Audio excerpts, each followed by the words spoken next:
All right. Hello, everyone. Seems like we've got a nice little crowd so far tonight. Hope everyone's having a nice week so far.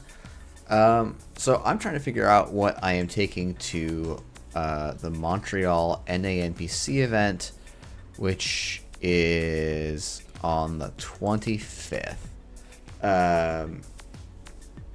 And so I figured it's a Shaper meta, and apparently I'm just a dedicated hipster, not a dedicated Shaper player. Because I was like, hey, let's play let's try some different Hush builds. So this first one is published by Captain Nice. It was published on Always Be Running, so I'm assuming it got claimed in a result. I think that might be German nationals. Yeah, Captain Nice, one slot off the top 8 cut. Seems pretty reasonable. Can we see points? I guess I can go to tournament.cobra. Yeah, no ban list announcement. Though actually, this is something that I think people saw, but maybe didn't, is that there's going to be a ban list. The SBT has announced there's going to be one in early September. So it's coming. We just don't know quite when. Wait, what? No. Don't do this to me. What? I have to go through... We did not get sides for anything? Oh, that's a bummer. I almost feel like more work than the other way around, but what do I know? And then I have this list that someone sent me I thought was kind of interesting. So we'll talk about that one later, I think. But we'll try this just very reg Hoshiko list and see if we can spot the problems. So, yeah, I don't know. It's been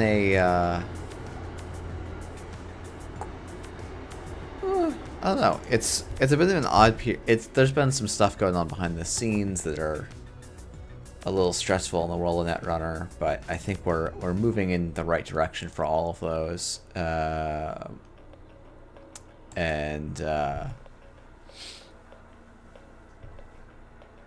don't know. It's some interesting stuff. I think there's just a lot going on. So I probably should also just start playing Reg Shaper or World Tree Shaper. Honestly, I should probably play some World Tree Shaper. Maybe we'll do that if Anarch refuses to win a game. Hello.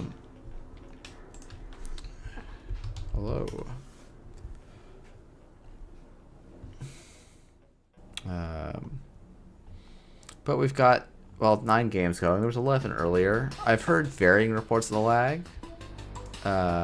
So we will see. Epiphany. This is probably not a good Epiphany start. Because while we have Banhar raindrops, we've got no other econ. Whereas this start seems fantastic. This is like a borderline criminal start, actually. I think I'm moshing first click here. And draw 7 and make 5 for 1 click. Why is Anarch bad again?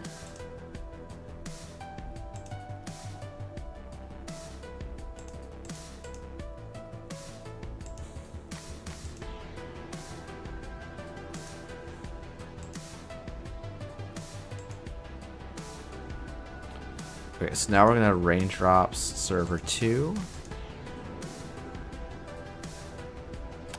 That probably does need to go.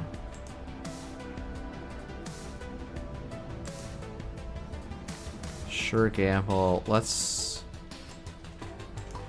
go trash another. Oh wow, we hit the Rashida as well.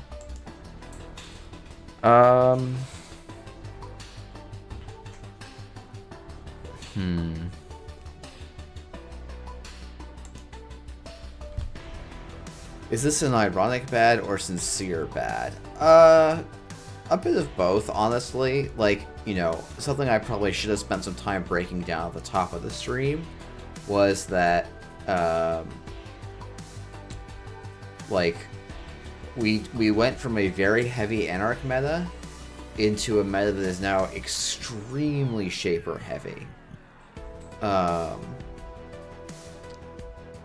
And I don't know exactly why. Like, I have some senses as to why, but it's like the bans that actually came out were like tributary, and like that shouldn't actually make a difference to Anarch versus other stuff, right?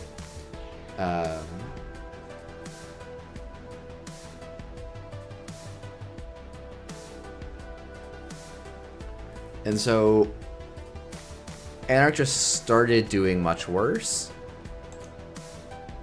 And there's a part of me that thinks it's kind of in people's heads, and they just got what it actually is that Anarch was really popular. Okay, so trashing out HQ is usually bad, but I think we get an agenda snipe here. Yeah, trick shot obviously helps Shaper a lot. Oh, that's unfortunate. Oh, right, I forgot. Bologna ban is probably part of why Shapers got a lot better. So it just became better to do other stuff. What are we shuffling back already? We're prioritizing getting an Amani and a Federal back. This is an unusual play pattern. I would not be that shocked to see my Banhart go away here. I honestly installed the Banhart and then didn't use it, so I should have waited till the last click to install it, I think.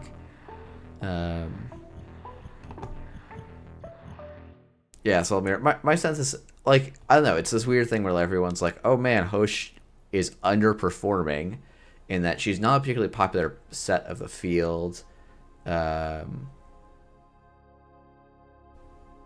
Regarding your thought, Anarch has been popular for a long time. There's probably also the hipster punk in all of us that wants to play less popular factions. Yeah, that's why I'm playing Hoshiko, is because I want to be cool, not right. Or like, I don't just care about Shaper, apparently, because I'm in the midst of probably the best Shaper meta of all time, saying, but what about Anarch?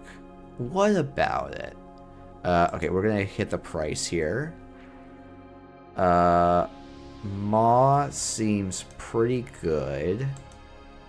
We're gonna run server 6, I think. Yep, that can stay. I think we actually might remove a tag and install casts here.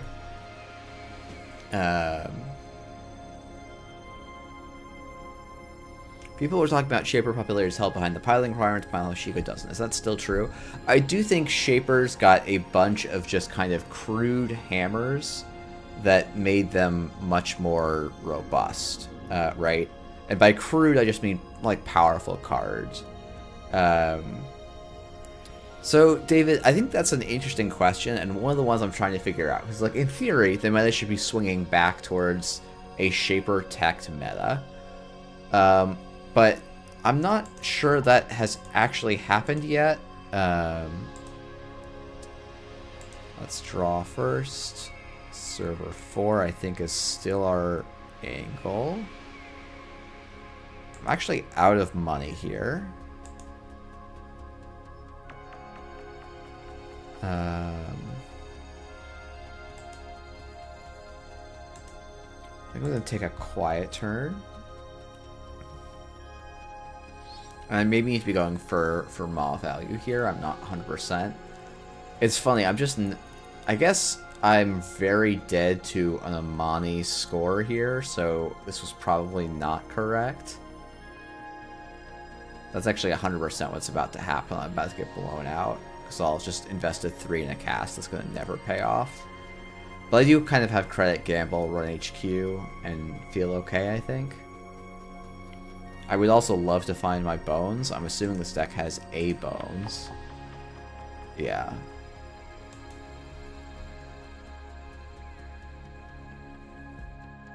No Amani res is actually a-okay from my perspective.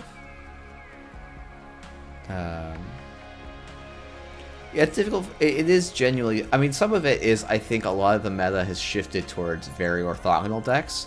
And the way people have been building Hoshiko is teched more for very fair matchups. Which is a bit of an odd thing to see, but...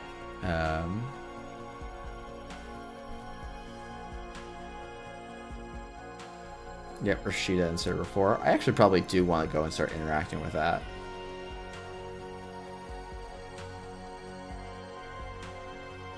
Okay, well, that sucks.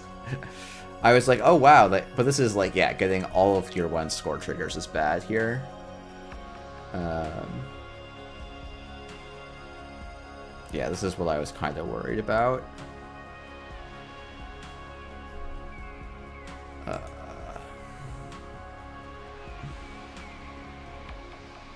Isn't everybody just playing wide board corpse now? If they are, I've missed... Wait, what? They bounced the Maw? I can't... Like, genuinely, I can't... It's hard for me to imagine a worse line. Because now I get to go and trash the Rashida.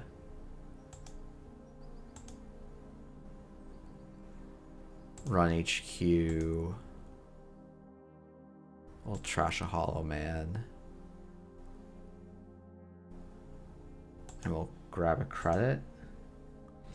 Yeah, Corpse is generally favoring non-scoring wing hands because the Anarch's main way of interacting with that is out of favor because of the Knob Curry ban. Yeah, that's definitely part of it, right? And just like value mawing people is not quite enough. You probably do want to play 2x bones if you're Anarch, and if you're Anarch then you're missing card draw, though I think maybe people are underplaying Earthrise a little bit. Because Earthrise actually also, like, the price just synergizes with, like, people are like, oh, cast Earthrise is great. Okay, I can beat this Trace if I need to.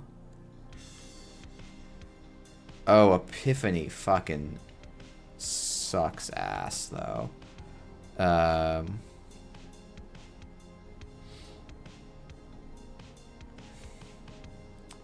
So I'm paying 3 to make 4.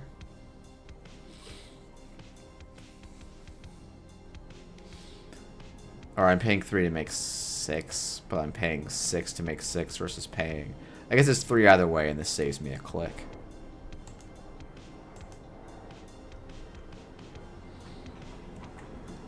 That being a second Hollow Man into the Epiphany... Like, they're just being the off-world on the top 3 is a little bit rough. Is the cost of Eye for an Eye too much to make it usable disruption? Maybe. No?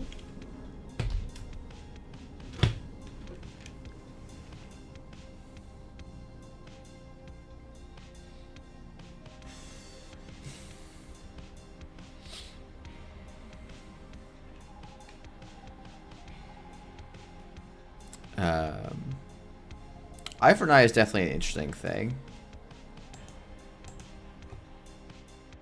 Hoshiko, Banhar, server 4.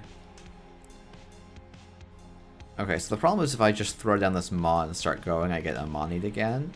So I think we're going to click to draw first.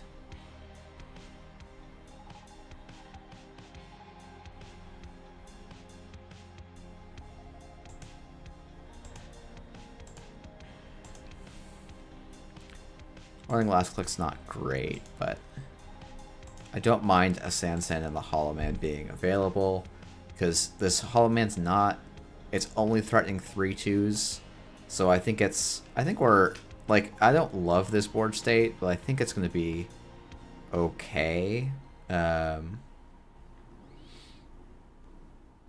Oh, interesting. One of the top runners of Cascadia was a Freedom, and Zuckhead had some harrowing stories about their game. That's good to know. I don't rate that Freedom deck very highly, but I think what I'm learning is if I don't rate a deck highly and it's coming from QTM, I'm wrong. And that's just the nature of how I'm looking at stuff right now.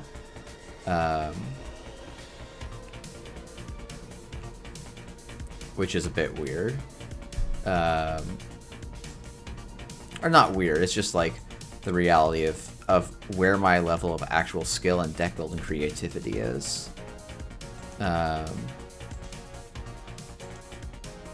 If this is... There's nothing that actually kills me here. I don't think that hurts me too much.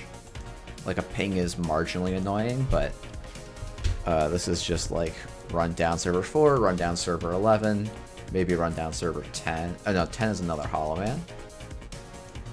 Yeah, I don't mind taking 2 damage here. Boomerang is a bit sad. What was it? Boomerang and Echelon, that's fine.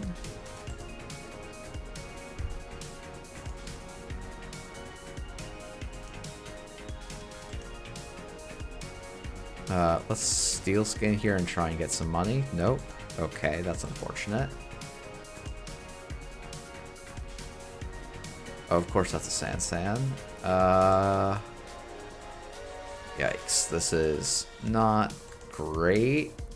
I really need to get a little bit more cash than I have. Oh, I should discard the Banhar.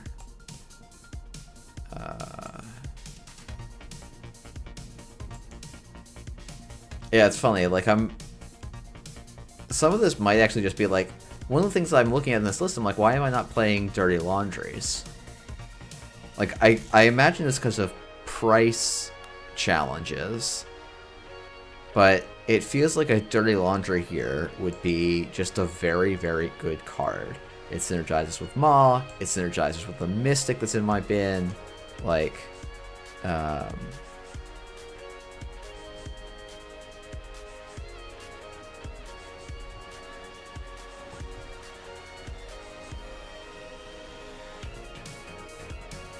it's just a little bit odd.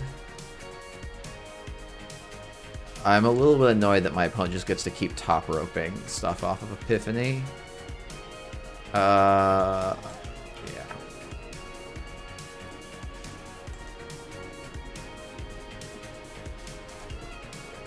We do get to pinhole this Rashida that he's going to put in server 4, I think.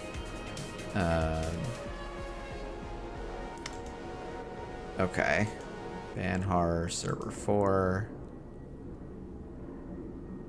Oh, so we actually know this isn't a Rashida. I do not care about my hand here. I guess we'll run HQ.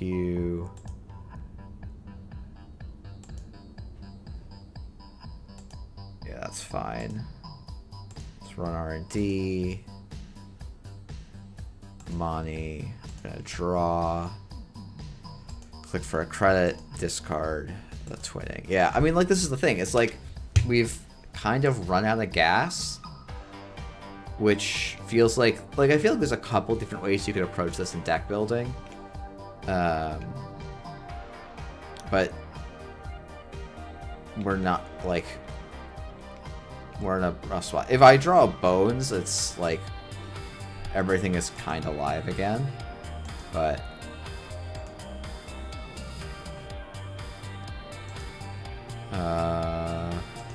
credit.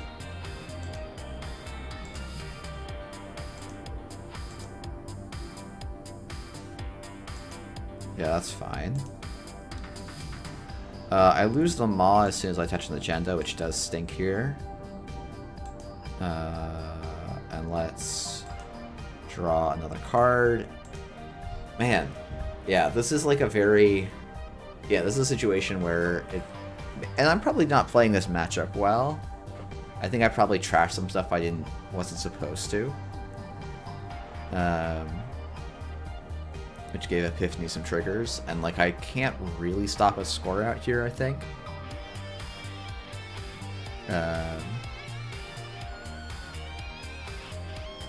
Which is a bummer. Yeah, Essa is also just very good, right? This is just...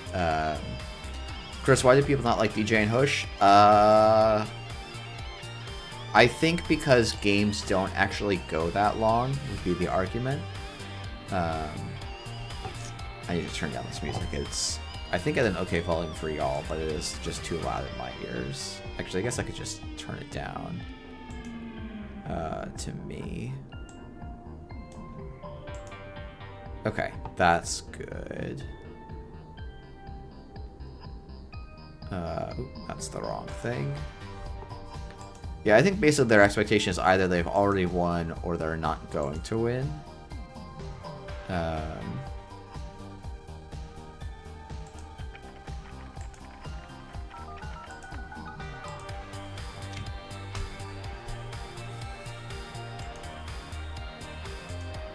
So that's kind of the idea.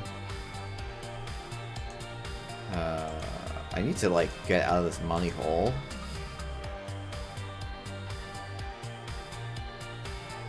And it's just very, very difficult. And if my opponent has it, they have it. Which of these am I not using?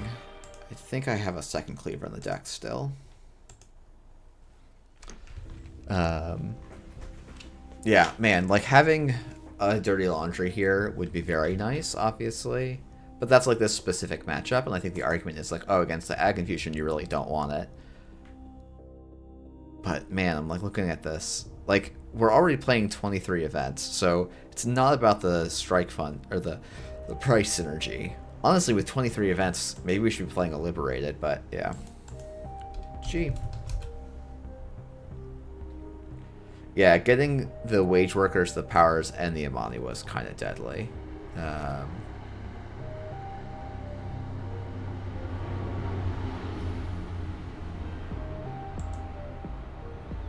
Okay, we're going to play the other Anarch that feels to me like... I think to some extent, like, what we're seeing...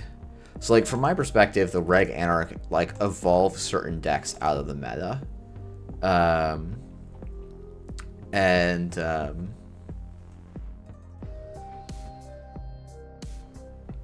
But now Corps have kind of evolved away from what the Hosh was really good at, because the Hosh deck was kind of built to say, I'm going to get the Turbine Cleaver Buzzsaw down, but they're kind of playing like a no rush 15 kind of style, where it's like, well, actually that's not quite true, because Banhar gave them a lot of reach, but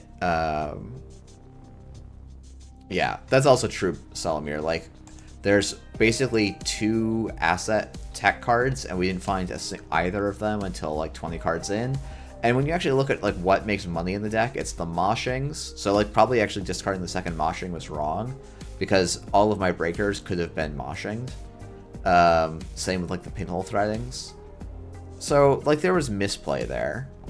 But yeah, basically, yeah, like the thing that the deck was good at was saying, okay, Turbine, Buzzsaw, Cleaver, Echelon, just break every mid-range tempo scoring corp. Like, I think it beats, it's even against PD, because PD is just a very strong deck. It's probably slightly, like, it's good into a lot of the other rushy sports. Just as, like you may have to make playstyle adaptations, but you can control it as the Anarch. Like, mid-range, like, NBN disappearing is honestly bad for Anarch. That was, like, one of its bread and butter things it could kind of play, because NBN had some tempo shifts that were better for Anarch, where their ice was a lot of them, like, every NBN ice was beaten really hard by Cleaver, Buzzsaw, Turbine, Echelon. And Banhar allowed Anarch to just push through that early game, I think, just enough. But now we're like in a world of like Ag Infusion and then Iceless Corpse and stuff. Yeah, Physarum does eat most of the NBN ice too. And yeah, it's just like, yeah, Shaper's providing some stuff that other things don't.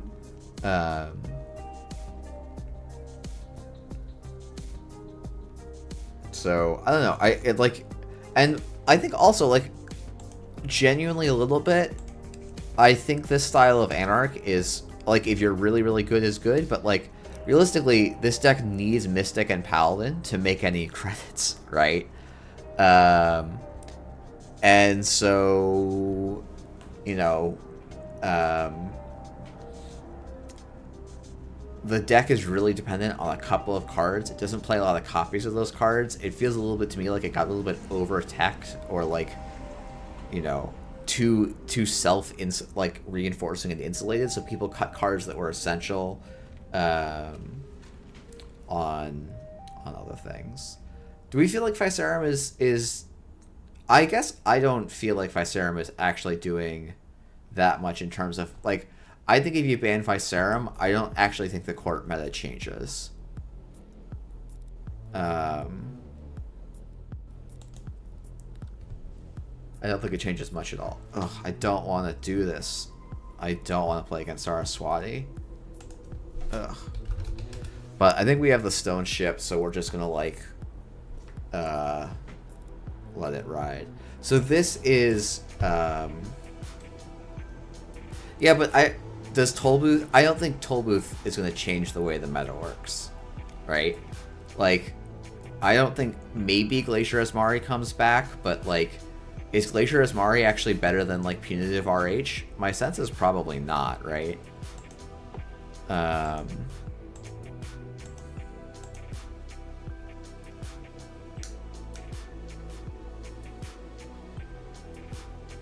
don't think I care about a bladder work when the corp is at 8.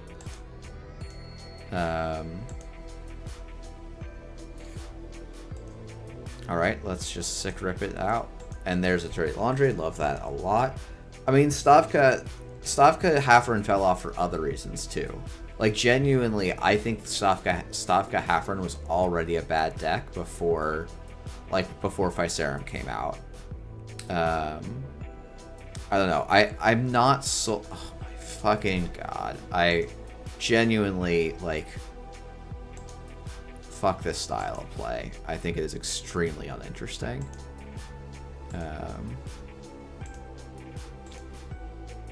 I'm disappointed that it got as much support as it did at some point.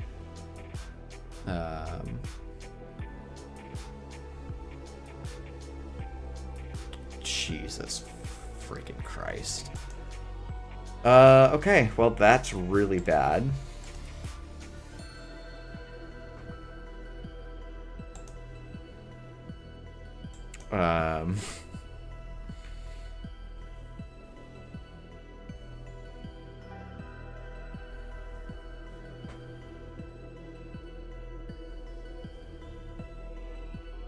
Okay, so we're just gonna run centrals here and try and ignore the remotes now, I think.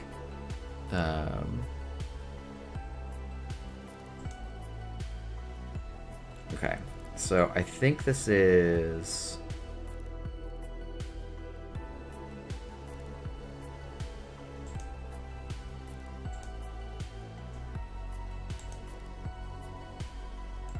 Draw...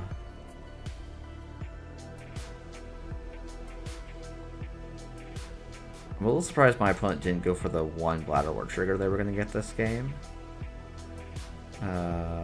Let's just get the cast down this turn. And see what opponent does. Okay, so 2 Bladderworts rezzed. At 13, I'm not as worried about. Yeah, I mean, maybe I'm wrong, and Physarum is like banning Physarum would release a lot of the meta. I'm just a little skeptical.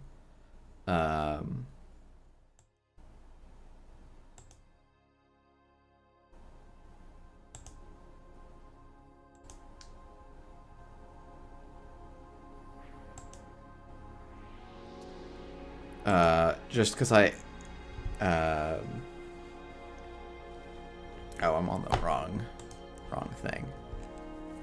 I feel like if it's World Tree and Physarum, like, yeah, obviously you're going to make a big change.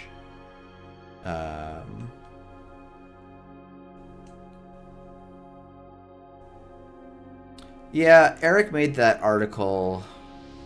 I don't agree with it. Like, Eric's article is like most Eric articles, is an absolutist take, and I think in general absolutist takes are not particularly. It's unusual for them to be very be correct in specifics, right?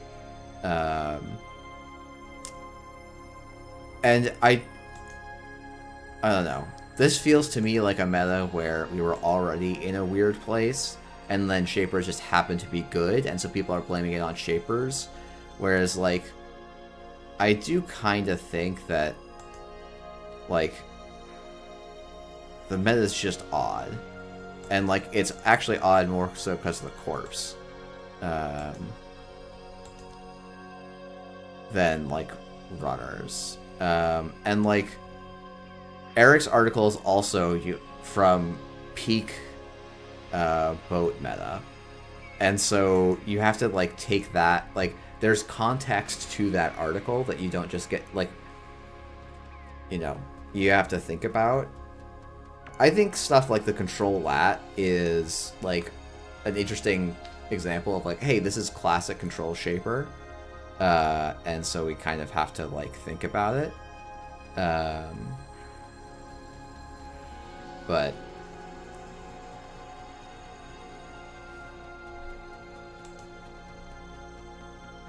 okay, let's go Earthrise, Hoshiko, Daily Cast, great.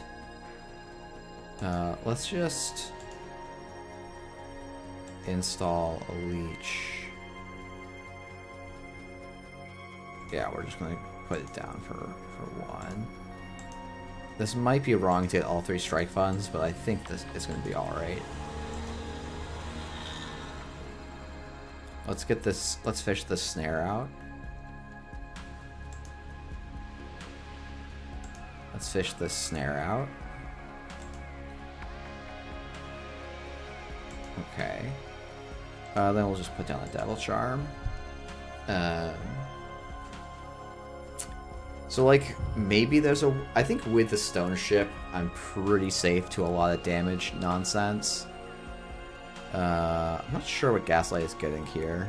Because I didn't... Oh, I did trash the NGO, so maybe we're going to get Oppoed here. And I, like, draw 6. Oh, okay. We're gaslighting a Mitosis. Jesus. Okay.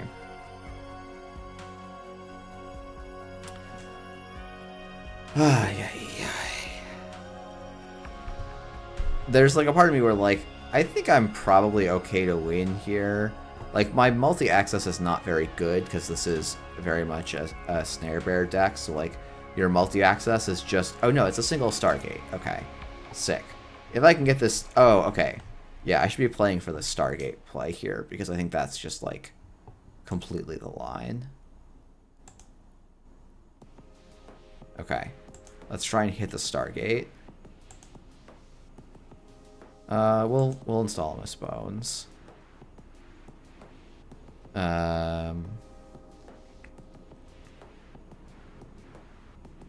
Let's hit the price again. Nope. That's a bummer. Okay. Let's hit HQ and maybe lose our labor rights, but we still have DJ, so I think we'll be okay.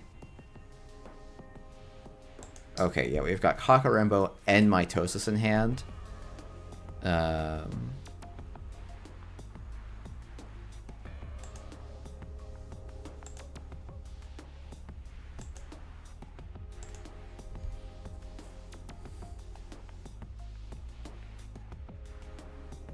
So, Kronos, I think you're correct that runner tools were driving Corpse into orthogonal kill strategies.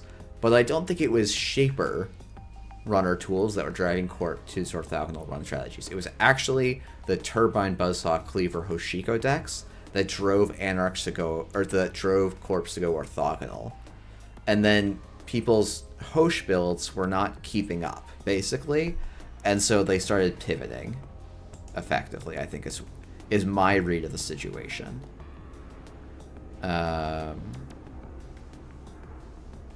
Okay, so we're gonna wait till next turn.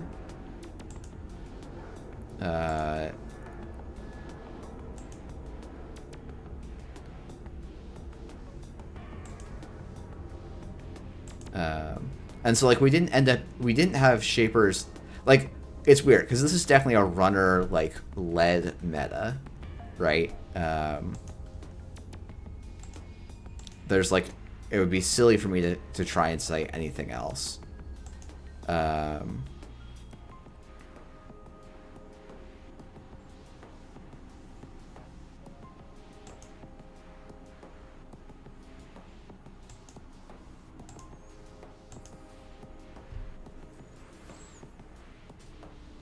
just think World Tree Ari has been brewing around ever since it first premiered, and finding the right balance of cards and Trick Shot.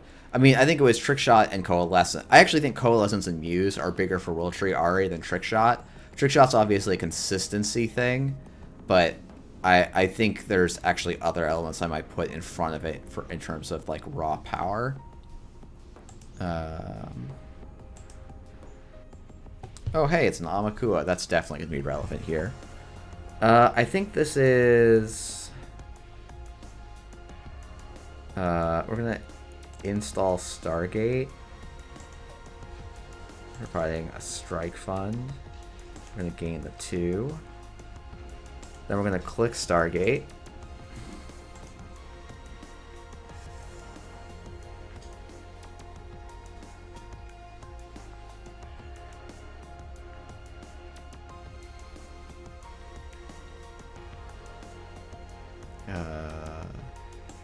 No.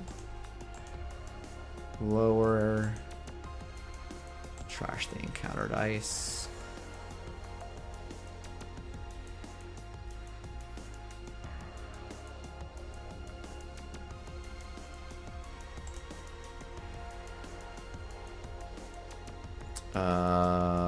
Okay, we're gonna get rid of an enemy. We're gonna run back into R&D and trash the Overwriter because it's just a card I can't let stand to live, even if it's not actually correct. I actually think playing a traditional Glacier into Kit is kind of okay.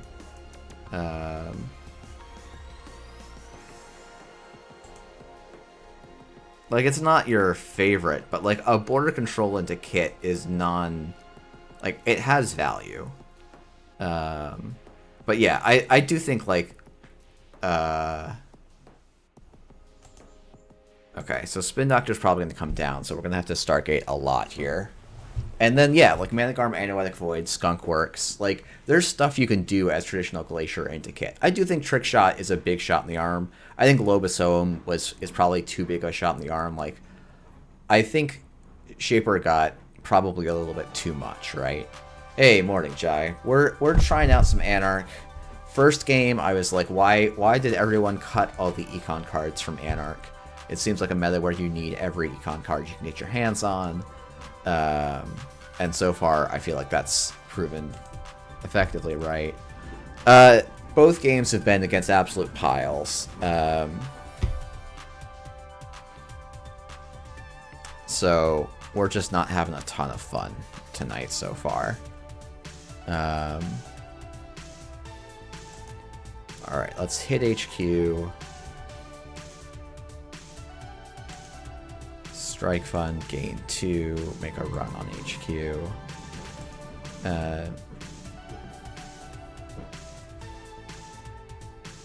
Let's find 2 cards in the heap that we want. Laundry and Laundry I think is okay.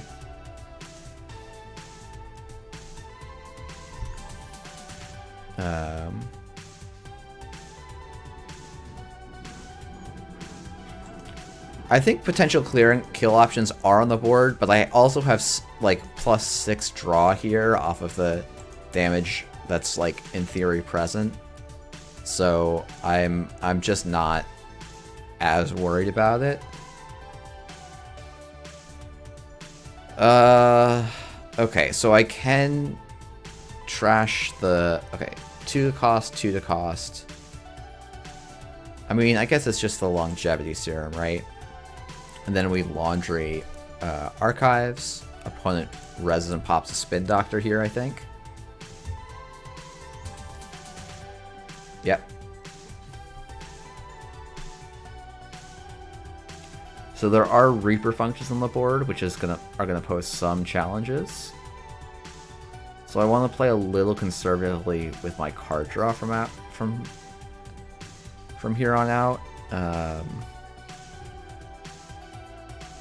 But there is probably some kill on board.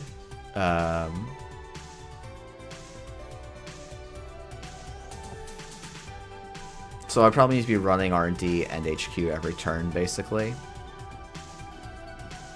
And like I'm just sort of hoping that my Stargate stuff gets there first. But yeah, they have to do... Okay, so let's say they res a Reaper, that's 2 damage. They score a shitter, that's a damage and a tag. And then end of the line would be another 4. So that would take them to 7 damage.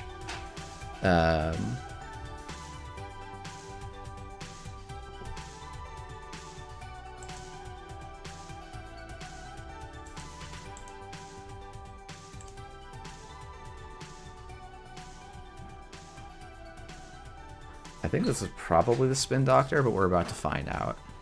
Okay. Yeah, I'll take down a Reaper function for free. I do have a buffer drive in this deck. I just haven't found it, I guess. Don't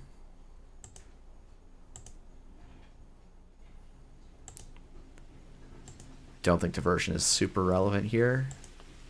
There's almost assuredly snares in this deck, but I think now I'm just pulling cards for HP. I don't actually want to get the Steel Skin right now, because that's going to be like overdraw, I think. I think this is just a laundry. So we definitely can just Stargate here, I guess. My worry... Oh, right, it was supposed to be crew. Yep. It was definitely supposed to be crew. I just assumed I had a crew on the board.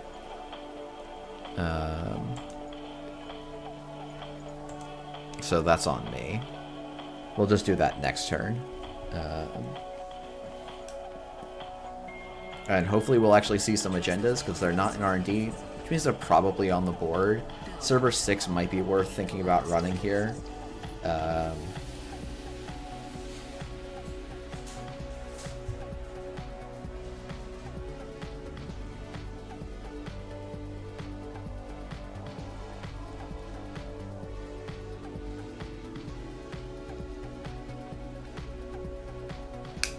Basically, I'm not super worried about hitting snares. That's probably the bladder wart.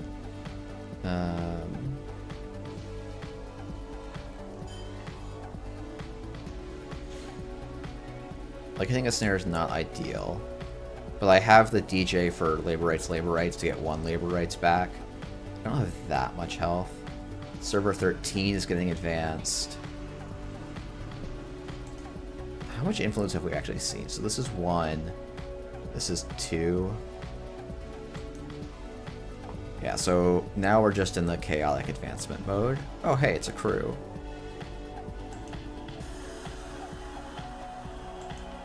I think I'm just going to try and keep cards in hand, probably. So now I think it's actually just Stargate immediately, though probably one of these servers is probably once again a Spin Doctor. We're going to hit another anatomy here. There's just not really a way around it. No, we'll keep the Devil Charm for now. Touch of lag, but not too bad.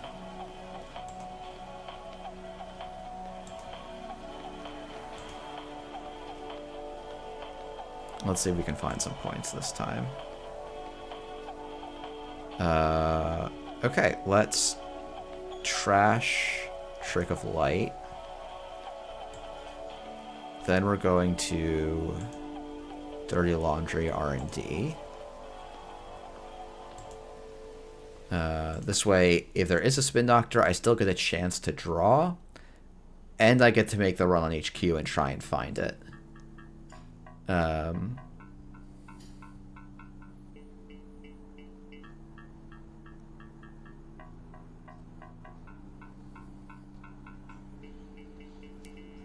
Now, maybe I should trash and I still get to do all that stuff, but I kind of feel like...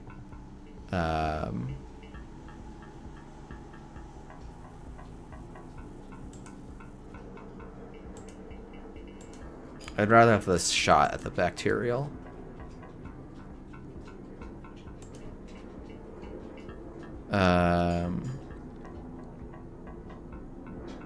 No, I think temporary breakers are like one of the most interesting dynamics in the game. So like I'm always going to be a big fan of those.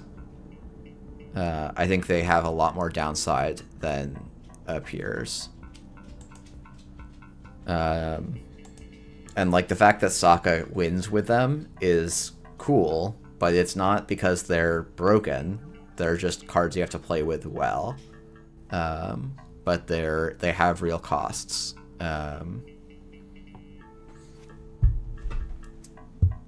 So I don't know. Like I think ice sucks because of Turbine. Like I get you have a lot of complaints about ice, but like I don't agree with a lot of them. So I'm just not going to give you a ton of support on this. Sorry, I'm like trying to go and deal with these viewers. Like I think I think the game is worse. Shoot. Is worse when everything is just a reg breaker. It just leads to the game being only. I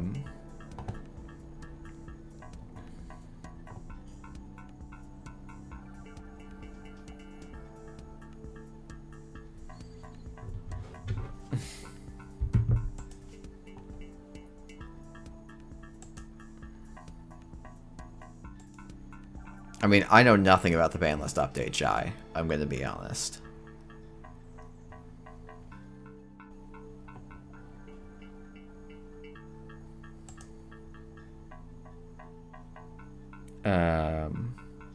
We're just having discussions here. Well, I realize that sounds insincere, but genuinely, I've been trying to stay away from knowing about the ban list update, in part because I'm not going to be playing in the meta, and in part because I think it's not helpful for me as someone who streams to know stuff. I mean, the argument I have heard from Turbine members, or from like members of SBT, I should probably just trash that bladderwort, but whatever. Is that basically there is some valid concerns that, even if I don't agree with them, I think they're valid concerns. That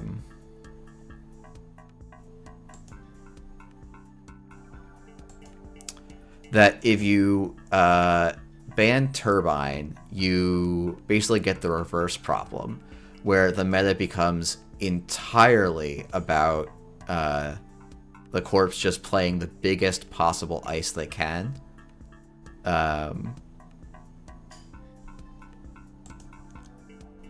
Yeah, Jai, I have a few other things to do as the head of OP than actually play in Worlds, unfortunately. So...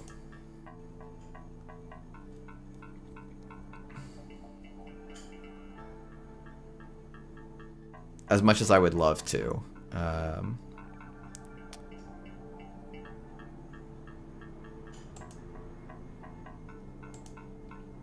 Okay, I'm actually still safe from most kills.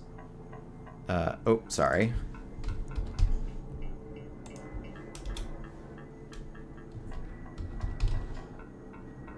Hold on.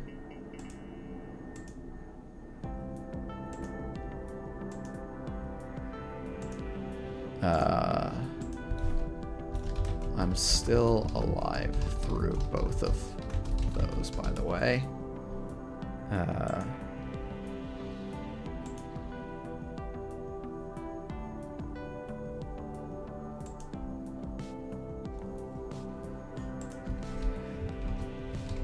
Because Stone Ship draws. And then I have 2 steel skins. So I live by like 1 or 2, or like 1 card, I think.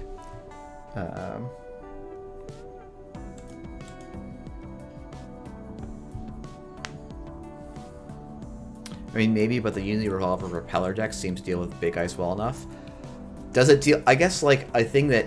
And again, this is not, like... I kind of agree that... How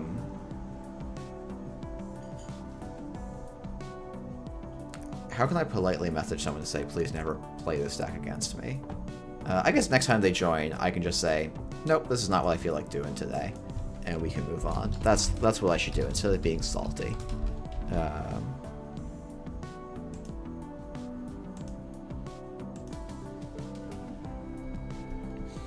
Yeah, I would worry a lot about Propeller Revolver as my...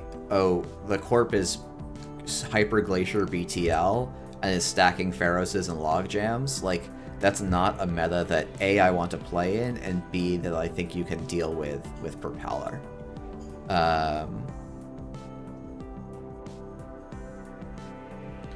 And, like, you know, the Oops Jinteki, like, the thing that, like, Andre is also worried about, which I think is, like, a somewhat fair concern, is, like, what about, like, Oops all sentries and code gates, Sisyphus protocol? Okay, we can't play against anyone playing regular decks today. We'll see what we can do.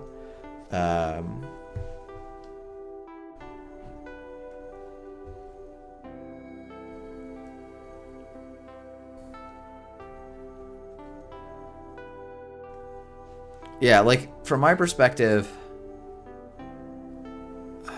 Okay, we're gonna go Laundry R&D first here, I think.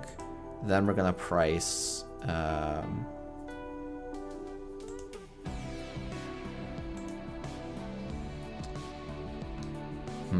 I think Crew is the best of those targets in this matchup. Let's just run R&D a second time. Oh, I should be worried about Punitive Kill.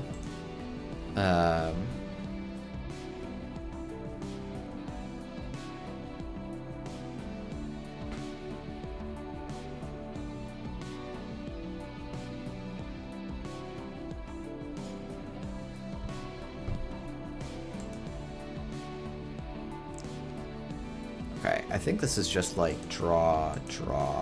Okay. Yeah, I think we're just gonna slow roll this one. Because my opponent is determined to slow roll it as well. I guess I can start Devil Charming and stuff.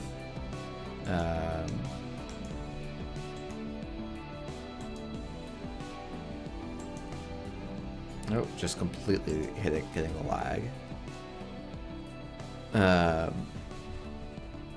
How much of the Breaker Suite homogeneity is just solving a meta? Like, TIA was pretty wild early in Const when we had 1 week to prepare, but I think it did wind up narrowing. Yeah, I mean, so I think part of it is, like, yeah, the TIA meta took a while to figure out. Yeah, so this is 100% just a punitive deck that has no...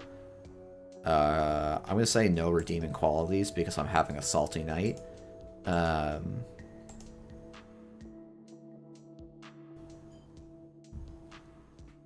But I actually think, like, we're in a somewhat varied meta, as Meether is alluding to. Meether is alluding to. Just because, like, you know, you have lat rigs that are, like, these weird turbine propeller... Or not... Well, there's sometimes turbine in them, but... yeah, I think there's actually a decent amount of choice and stuff right now. But... I don't think that's like not like a universal rule across every situation.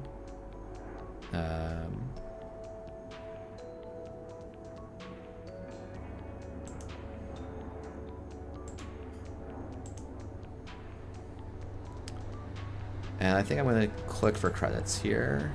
Like, this is a bit of a slower start, but my opponent is playing a no rush 20 deck, so... Oh, apparently he's playing Seamless, so I guess there's some rush in here. Atlas with a counter, that's interesting. Okay, so there's a lot of potential death on the line here.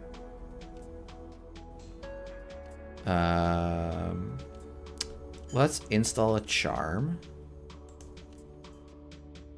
Let's install another Earthrise. We'll put the Patrick at the bottom just so we don't run out of gas, I guess. Draw and credit. I don't think that's actually true. I think there's some code gates that are being slept on at the moment. But I could be wrong. But that's just my sense.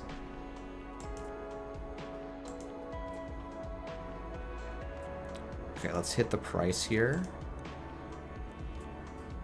Okay, so we hit... I really wish it would show me first, but Strike Fund hits for gains me 2. Steel Skin's gonna draw me 2. We'll put Strike Fund at the bottom. We'll install an Amakua. And then I think we'll run HQ.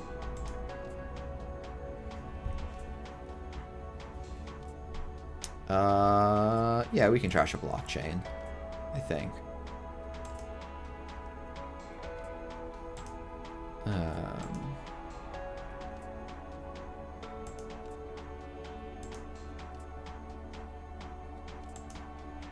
Okay, so now I need to install a stone ship, but then I will be pretty safe. Have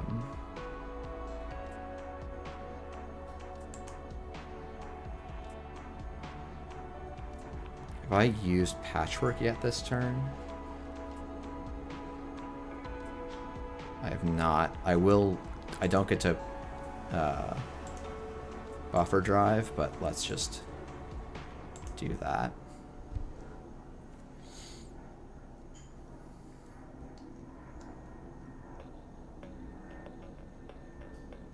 Oh, I guess this wasn't going to be... Once an Atlas gets scored, I should know this isn't punitive. So that's something. Okay, so I could actually blow my buffer drive and then immediately blow through that Archer, which is like an interesting idea. I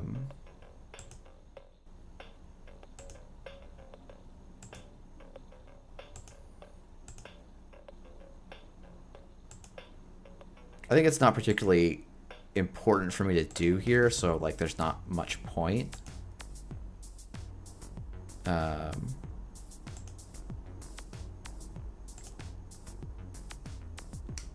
We'll install an Ice Carver for free. And probably just run Archives again. Just to get some strength, so now I can beat strength. I actually can blow up the Archer now. Like, not now, but like eventually. Alright, so we're getting some real lag over here, but that's alright.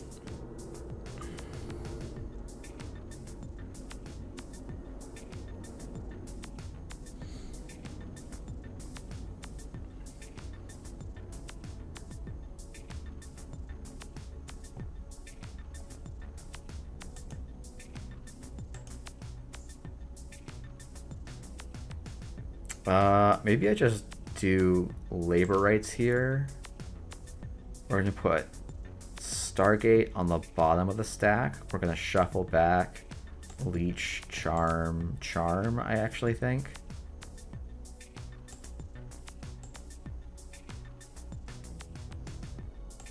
Hit a Leech. No, I don't think I need to. Let's Pinhole, Archives. I get the Leech counter, but not the Amakua counter, which is maybe incorrect. Okay, Rashida Trash is actually great for me. I think it tells me I can just run R&D here. There's some punishment that can happen here, but this is not particularly it. I don't feel like taking the tag here. I think I'm just going to fully break and move on.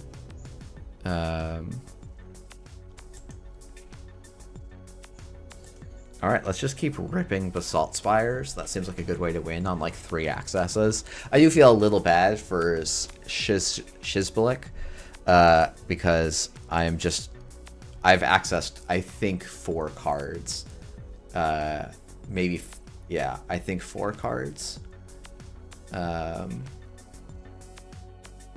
And that is a tough thing to lose to that few accesses, like, just genuinely.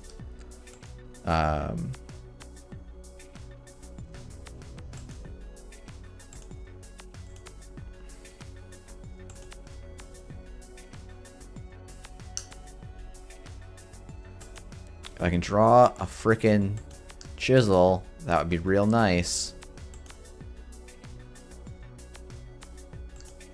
I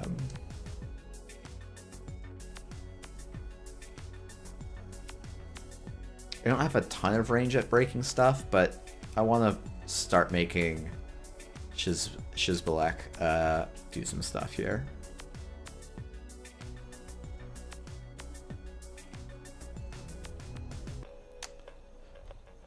Let's see.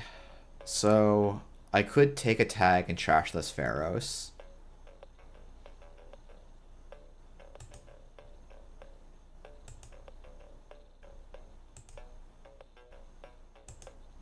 I think I'll continue. I don't think... I'd be taking 2 tags to trash the Pharos, actually, so we'll continue. Maybe I should commit to trashing it, but I think I want a little bit more wiggle room here. Okay. Spin Doctor Res. It's a weird time for a Spin Doctor Res.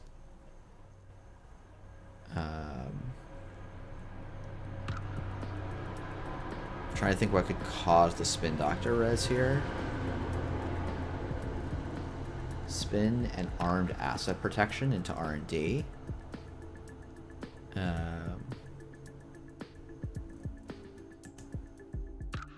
I should actually have a jack out window there, I think, but maybe I don't.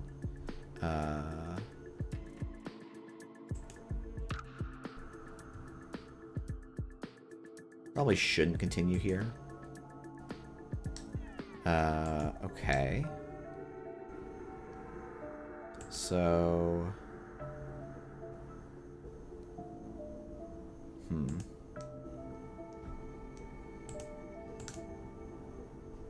I think this lets...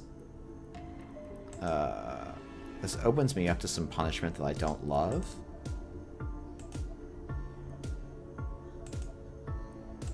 Okay, JNet is being real laggy here. Wow. That is unfortunate. Yeah, it's funny. If I have a...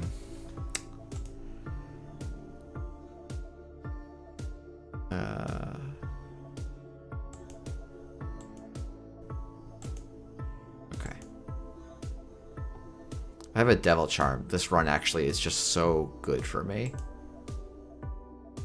Oh wow, it's a Mavirus. That's wild. Interesting. Okay. I might just actually remove a tag here. What's my favorite Netrunner meta of all time? I'm not sure, honestly. Because realistically...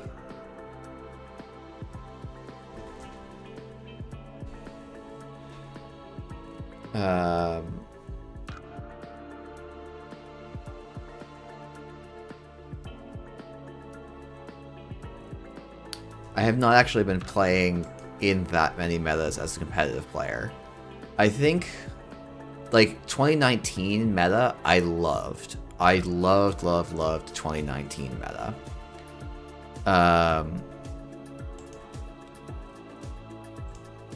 Because I got to play, I think, some of the silliest decks.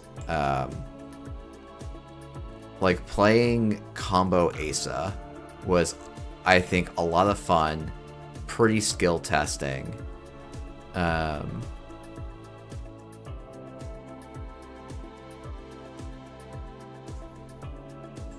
And, like, I don't know, I had a good time playing that and playing against it. And you could also play Haley in that meta, though it wasn't particularly good. I do also think, like, the Automata initiative was an all-time meta. I think by the end, it did get solved in a way that people were a little disappointed about, which is fine. Like, that's what happens, right? I think the power of Knobtree Imp was probably a bit stronger than people were hoping for.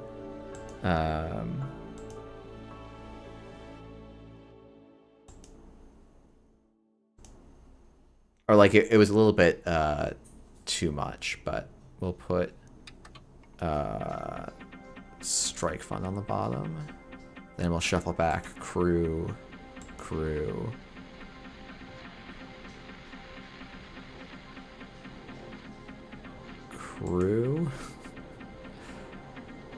That is a bummer.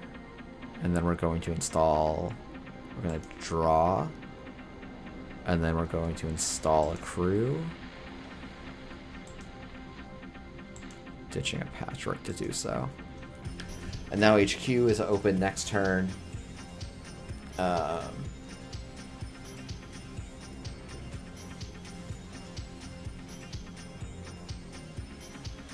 And Villain is in a bit of a tough spot here. I can't get the Amakua very high, so there's definitely going to be some persistent challenges here. But I think they're solvable. I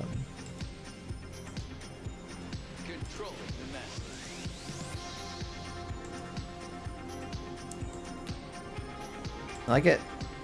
I probably should have gotten the second leech down.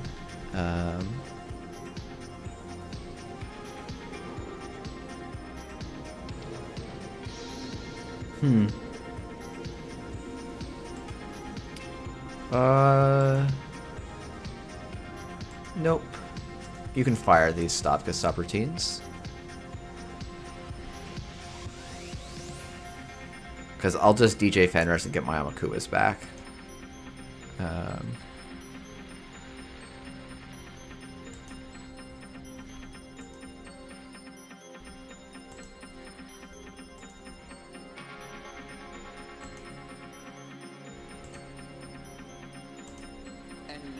Broadcasting live from our near-Earth hub studio, we bring you this. Let's just run HQ again.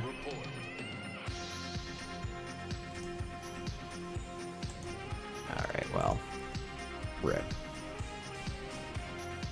Audrey is pretty cool. It's balanced Faust in that it's still not balanced, which is kind of hilarious.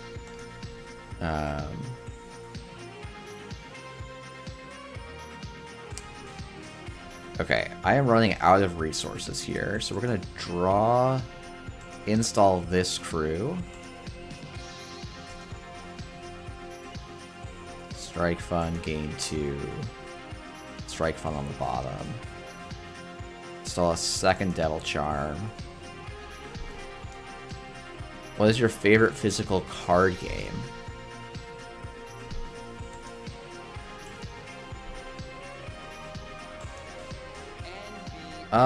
I'm not sure.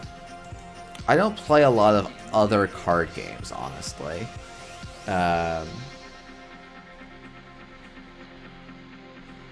Like, I play some board games, but I don't know if that's what you're really asking. I don't play many board games that are just card games.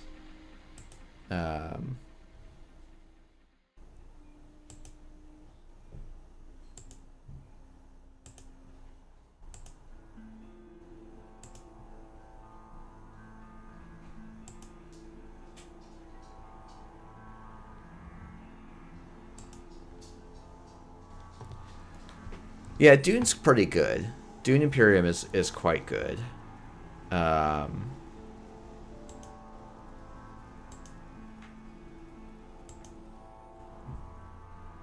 would never think about Sidereal Confluence as a card game. I guess it technically is. Okay, do I take 2 tags here? I think I might.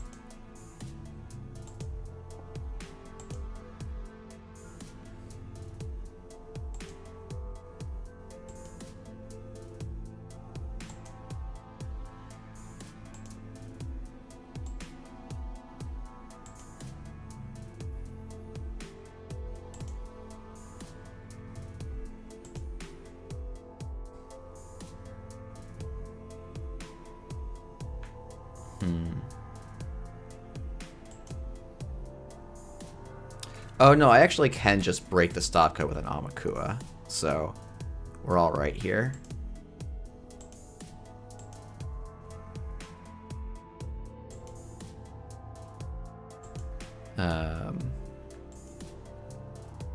Yeah, Dune Imperium is an odd... it's like an interesting game. I'm very bad at it. It's okay.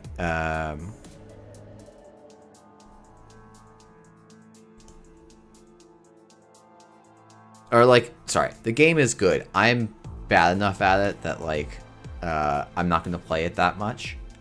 Oh, Dune Imperium Uprising is a much better game than Dune Imperium. And Dune Imperium with the expansions is a significantly better game than Dune Base Imperium. I think Dune Base Imperium is pretty mediocre. But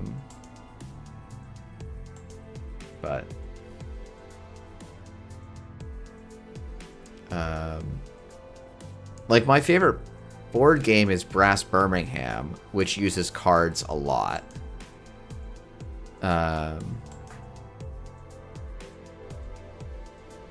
Is this supposed to be actually crews rather than Amakuas? I think I'm going to go with the Amakua.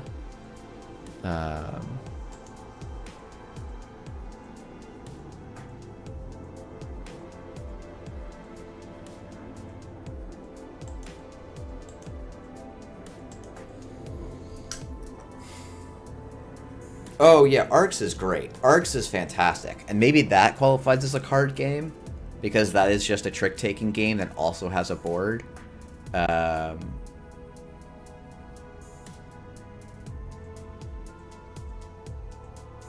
But, like, I will say, Cold Lava, I don't think that, like, it's a foundationally transformational experience. It's just a better experience. They made the game better. Whether or not that's, like, at a level that's useful for you, I'm not sure. Yeah,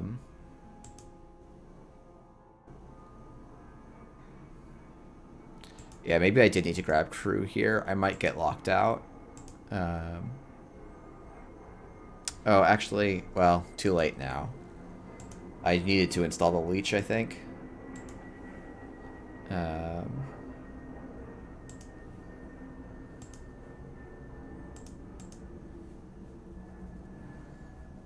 We have so many crews in this deck.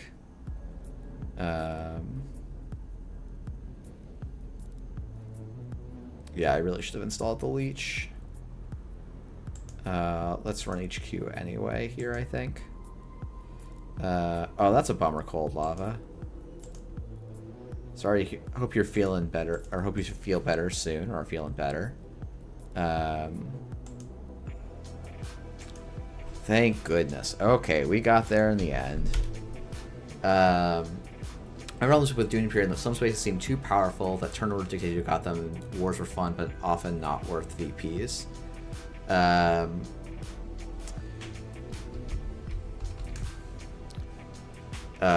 Yeah, like, I think one of the things that they fixed in Uprising is every combat matters a lot more, and space power levels are less disparate. So, like, it feels better. Whereas, like, when, like, the snare players were jamming Dune Imperium a ton, and it was just like, there was a meta for what player 1 and player 2 and player 3 did. And then player 4 had to improvise from their hand. And, like, that kind of sucked, where it's just like, okay, I'm making a chess move, unless my deck screws me, which happened to me once when I was playing second. I'm like, oh, other person took this space, I'm supposed to take this other space, and I don't have the card to go there, so I'm just boned, and that felt pretty bad. Is deck building more pronounced? Deck building felt really lackluster to me. It's not a deck building game. Like, it is and it isn't. It is, the deck building is better, but it's, I would not play Dune Imperium because I wanted to play a deck building game. I would play Dune Imperium, any version of it, Dune Imperium Uprising, because I want a tactical game. But the honest answer for me is I think I am pretty much always like, and this is an unfair comparison, but for me I would always rather play Brass than Dune Imperium or Dune Imperium Uprising, because to me they test some similar skills, your ability to be tactical and understand what other people want and how you can project your game plan into that. And I think it still has hand management aspects, and I think it's got a tighter economy, despite having much larger numbers. But also, like, I am very bad at Dune, and I'm pretty good at Brass, and so I see more of the subtleties, and I also like winning, and so, like, obviously I'm going to be biased towards the game I play better with. I'm trying to think, actually, because, like, I say, like, I haven't played other card games. Like, I've played a little bit of MTG Arena. I've played Legends of Runeterra. I enjoyed Valve's, what was it called? Artifact was kind of fun. I remember, like, building some janky-ass, like, lane control minion spawning deck. Yeah, the shipping... So, yeah, Jai, the meta was basically... You either ship if you are first player, or you go to the Spacers Guild so that you can do the double ship action. And that's what the meta is you want to get to the double ship action as soon as possible. My brother was very good at Runeterra. I bounced off of it pretty quickly, just because I was, I think, trying to be a grad student at the time. Not successfully, but trying. So yeah, I don't know. Wow, we got through 3 games in an hour 20. I'm like, I'm ready to be done. I've done my 3 games. Trying to think if there's other card games I've played that I've enjoyed a lot. I like feel like I need to pull up like BGG or something.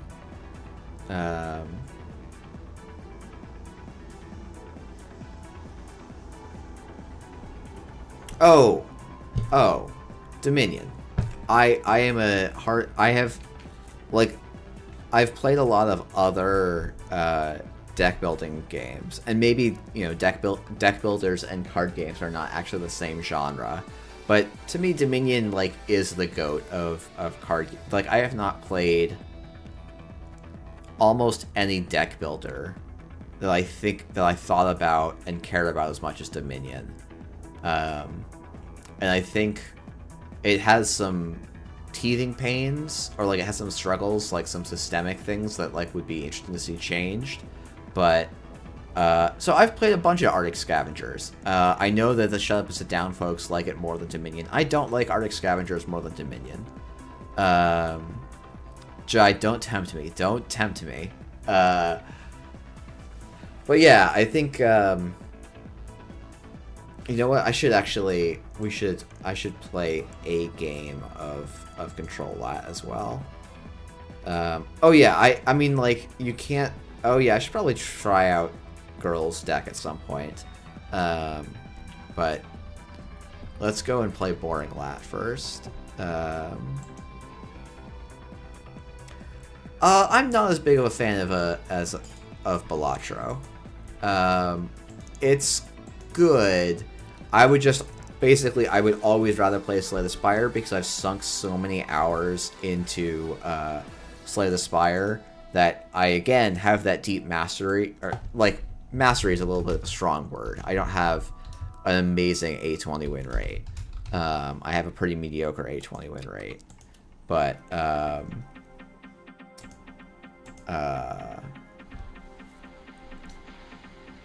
I just like Slay the Spire a lot more.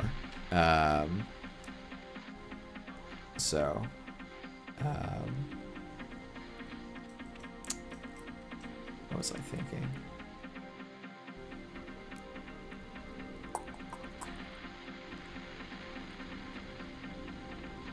Wait, Eric, what's your question mark about what about Girls Win? It is like one of the meta decks at the moment.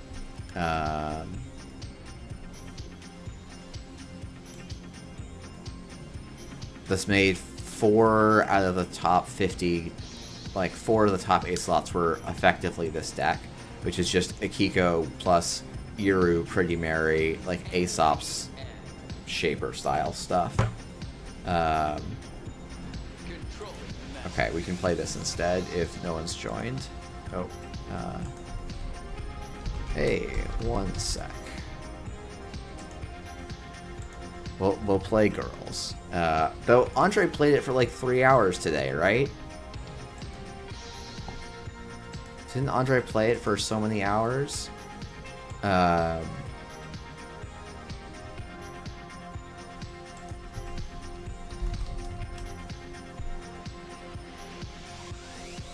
Okay, I should probably look at this deck. Ika, Pressure Spike, Propeller, Unity, Coalescence, Copulation, Fermenter Muse, Parisha, Physarum, SMC.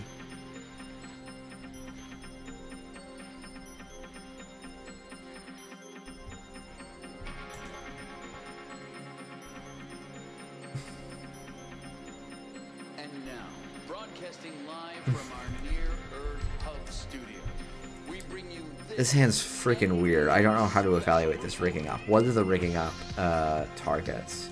I'm going to keep it. I think it's wrong to keep it because I don't have Nuka draw or Diesel draw, so it was probably wrong to keep. So what are my targets? There's Coalescence, Lily Pads. Yeah, so it's just little value pieces.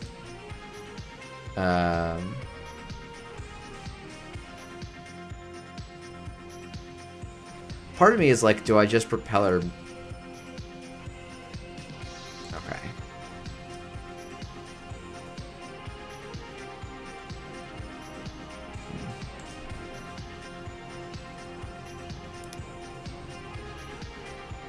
Okay, this is...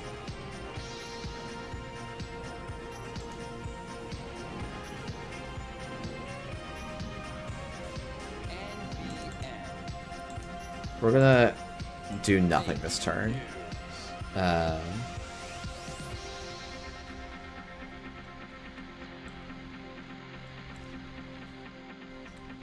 Yeah, this was a bad hand to keep. Well, now it became a better hand because my opponent didn't find a hedge fund. So, that's something. I think we just blind trick shot here.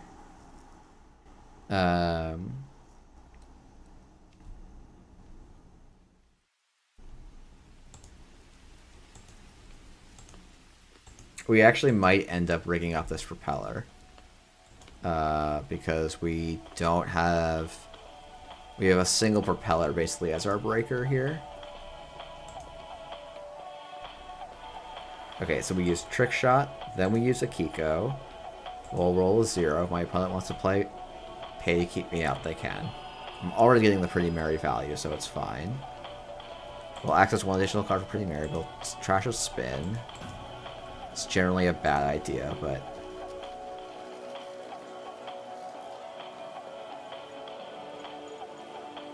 Why would I pay 2? I want them to match. If we match, I access 1 additional card.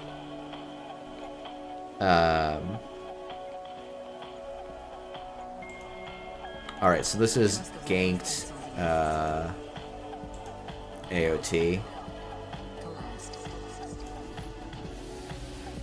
Oh, and we get to kill the Regolith here? Wonderful.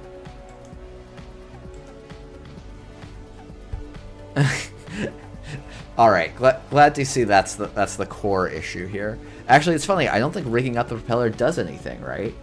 It actually is equivalent to not rigging it up. Because it only gives me +1 counter. I think my opponent has hard countered me. Because I only get to break this like a couple of times. Well, okay, I get to break it a lot of times. Muse to recur the Propeller is a lot.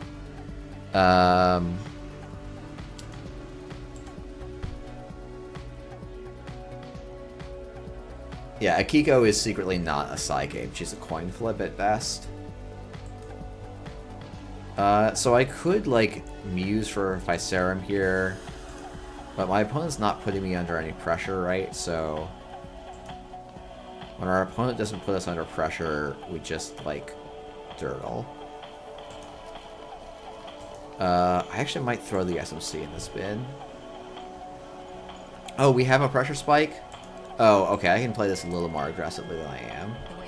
I don't really want to spend the trick shot, though, until I, like, need to here. But maybe I should. So we'll click Nuka. Environmental testing, propeller.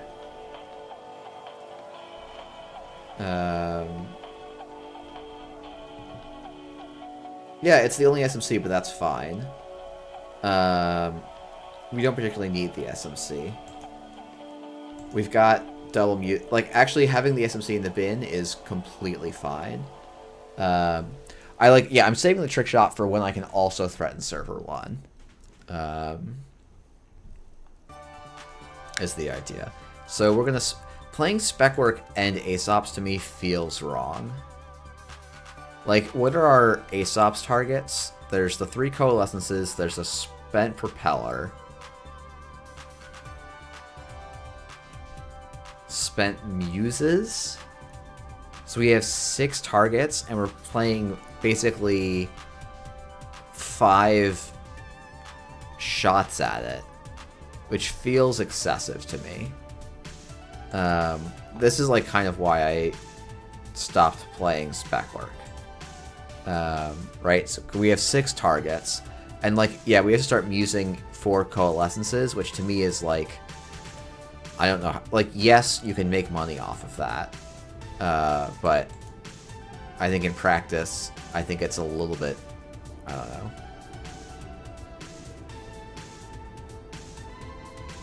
Could we play other draw?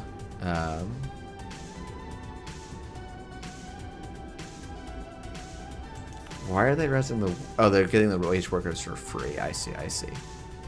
We'll spend click.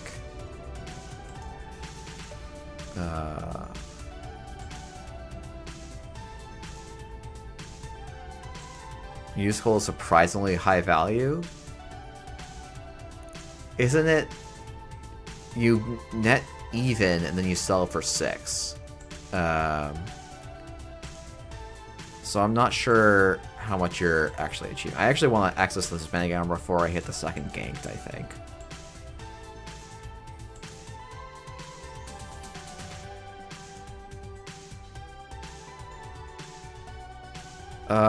Let's see if I can get them to res. But, like, I don't think I actually trash this. I think I'm just trying to bait a bad res.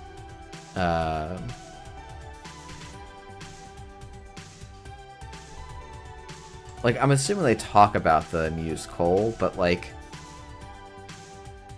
you have to get an environmental testing proc off of it.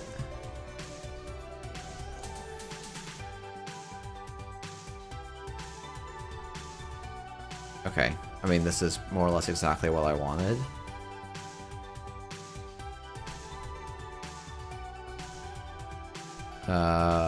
Yeah.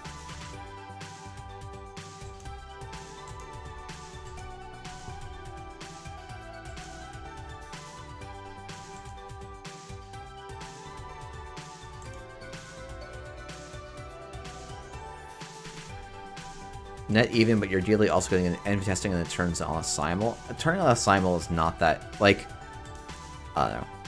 This is where I'm, like, belligerently wrong, and it's okay. You can just let me be belligerently wrong, and, like, you know, the players that played this list to a lot of success can just say, no, Jeff, you're wrong, and they'll be correct.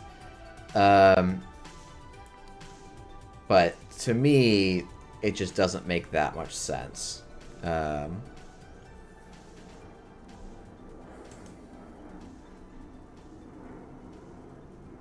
We're going to do a tiny bit of pressure here. We're going to get our Physarum Entangler. And we're going to put it there. Then we're just going to run HQ. No, it was fully op for 3, right? So it was a predictive planogram. Um,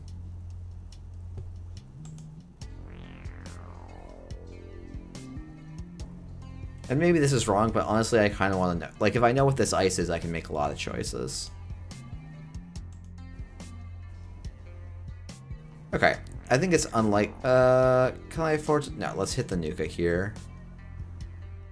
And I guess now we can get the Aesops down and discard the Pretty Mary.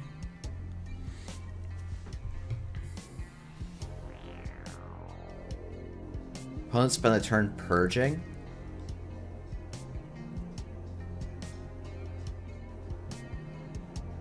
Okay.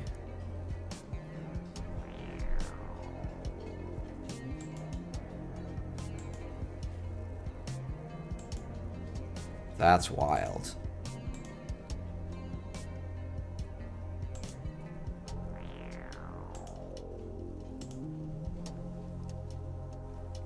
Okay, I think... So we did our big dig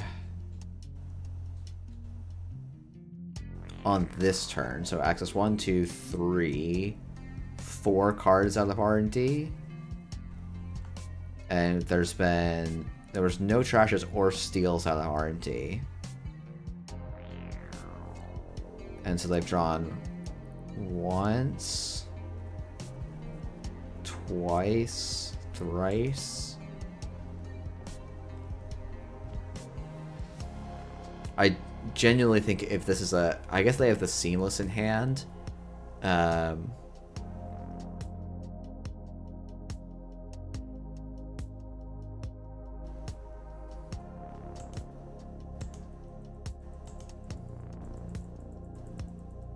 Okay, actually, this is what Pinhole is for. We run archives, and we see what this is. Okay. No action. I think I use from the heap. We're gonna get Propeller. Draw a card. And then we're gonna run server 1.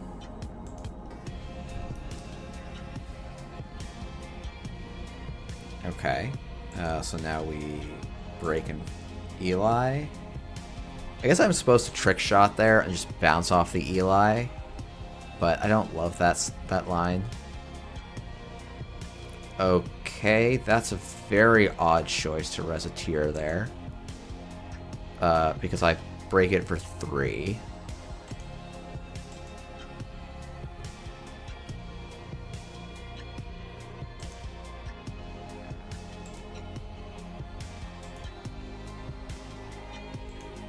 Oh, I had an environmental test ticking. That's nice.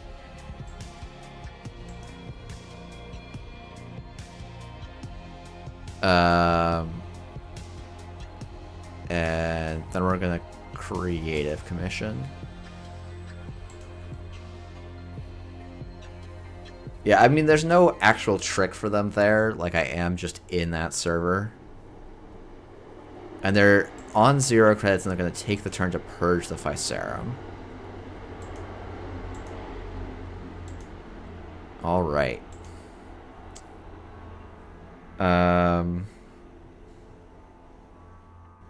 So...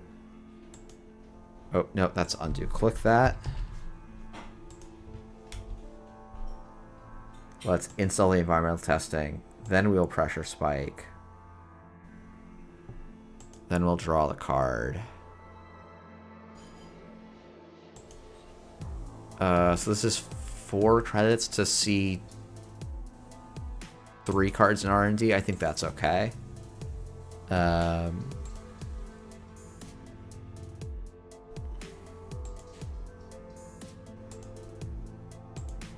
I did not realize that pressure spike just doesn't work. Interesting.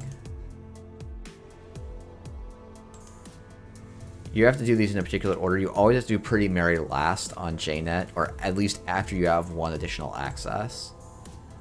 I don't like trashing Manic Arms out of the remote, but we kind of have to. I don't think we have to, but we kind of have to. So this card, I've already forgotten what it was. Next card after that is Ravana, so I probably do want to try and get into R&D again.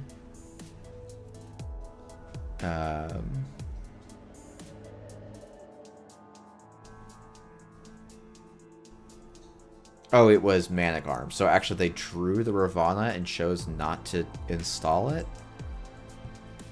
Question mark? Okay, we're going to install Parisha for a click and a... Basically, we're clicking to draw and charging the environmental testing as we go.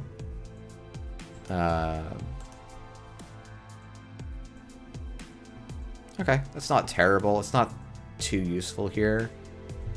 It's 4 to see another 3. I'm not actually going in server 1, so I don't... maybe the pinhole is actually correct, though. Yeah, R&D is fresh. Let's just see what's in this remote first. Okay, so the question is, do I want to give them... So 2, 3, 4, 8... And then click, click, take 2 core damage. No, I only will have 1 click. Can I afford to lose all that stuff? I don't think so, unfortunately. So I think this might just be a run R&D.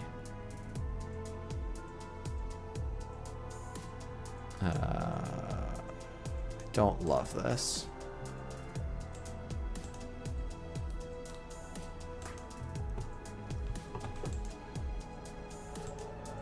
Lag is pretty bad.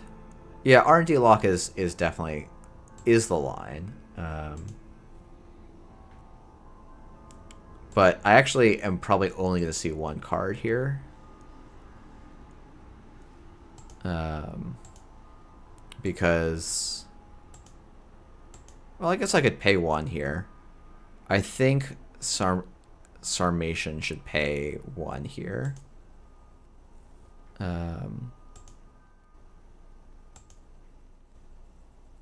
Hey, I called it. We actually played a Psy game. Oh, Parisha off the top rope! Let's go! Okay, so Ansel and Hakarl are on the top.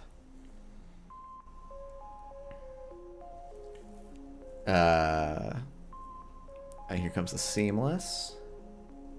So it must have been that they had the 2 off-worlds in hand, and that's why they, like, aggro purged.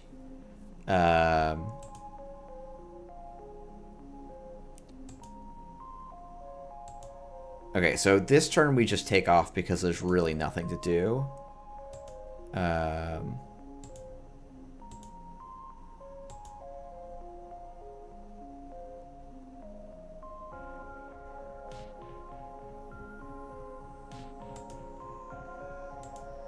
Compilation's interesting. I don't think it's particularly good, though. I'm gonna draw again. I just don't feel like this burner is actually gonna do me any good here. I guess I could have, like, burnered in the on that previous turn to get the Seamless out of the hand. That's maybe what I was supposed to do.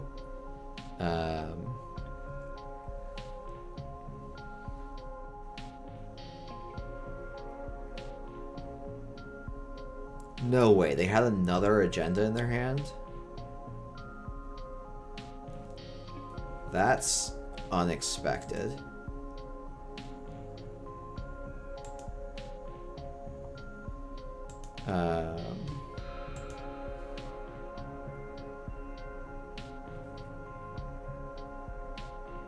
I mean, I can just burner through this on cell, I guess.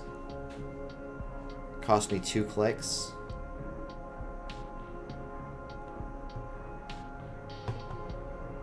But I think I can just, like, do some value shit. Yeah, these spec works are so dead here. It's kind of, it's a little bizarre to me.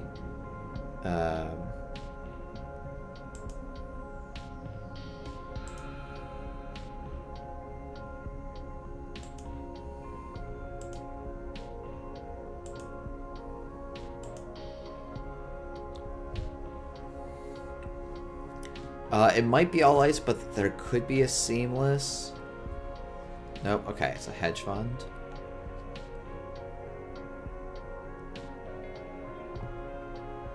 Okay, I think I might just pop the fermenter for 6 here.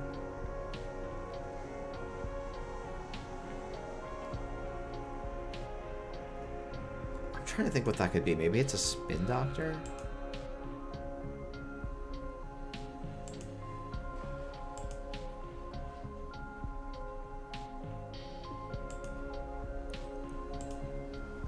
I guess I can wait a turn. There's not actually a rush on me here. I am about to deck out, but like, who cares?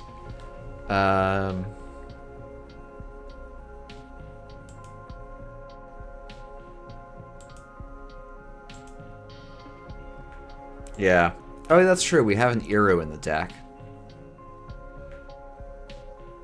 Somewhere in the entire deck we have an Iru.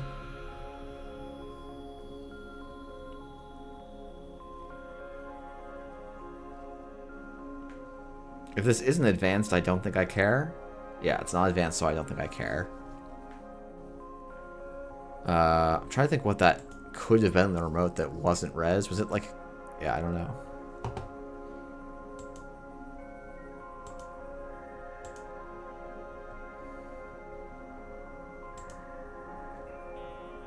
Fermenter. Trash the cupulation. We'll install a coalescence. And we'll draw a rigging up? No, we don't. Okay.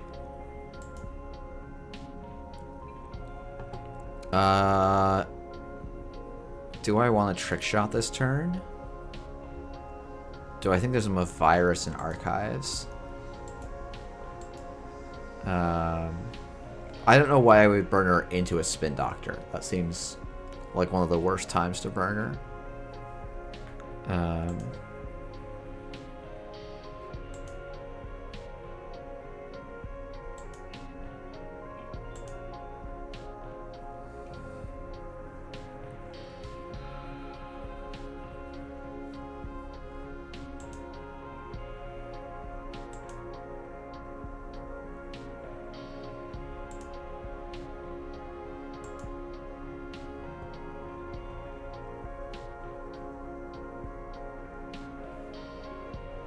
What are we gonna res here?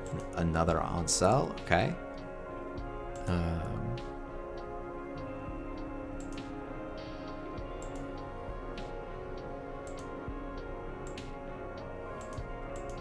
Okay, I don't think I want to play Pressure Spike anymore just because of how many clicks it is.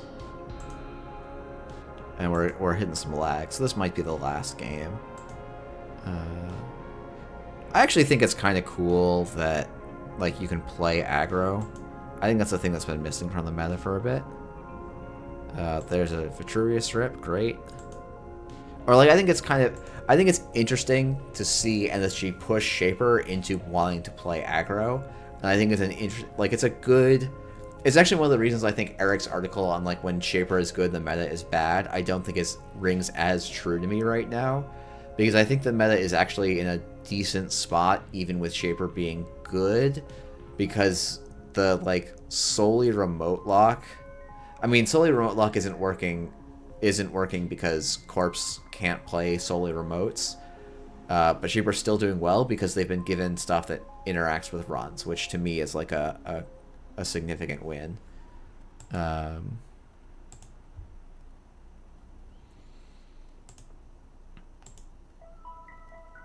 Okay, so do I draw, install Iru, click Iru, get ganked into the Ancel?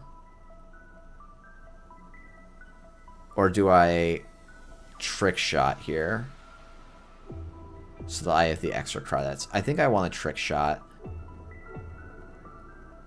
Pop Fermenter, Simulchip Fermenter, drawing the Iru. That's some sick lines. I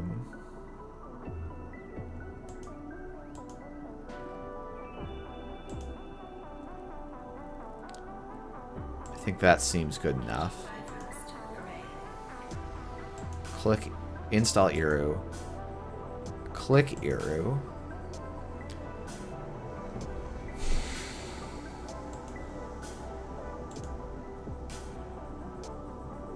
we'll use Iru.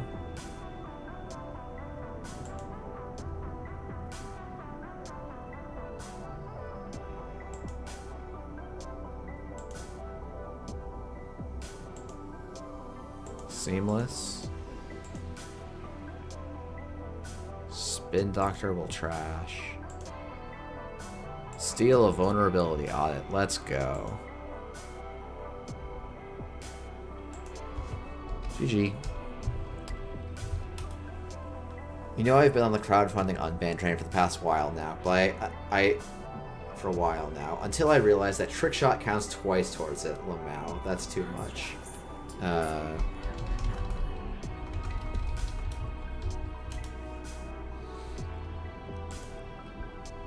Yeah, that's actually very funny.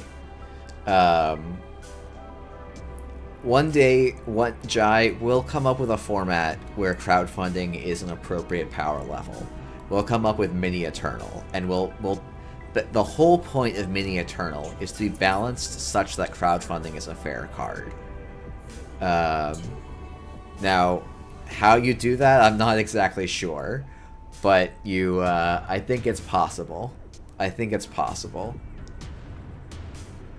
I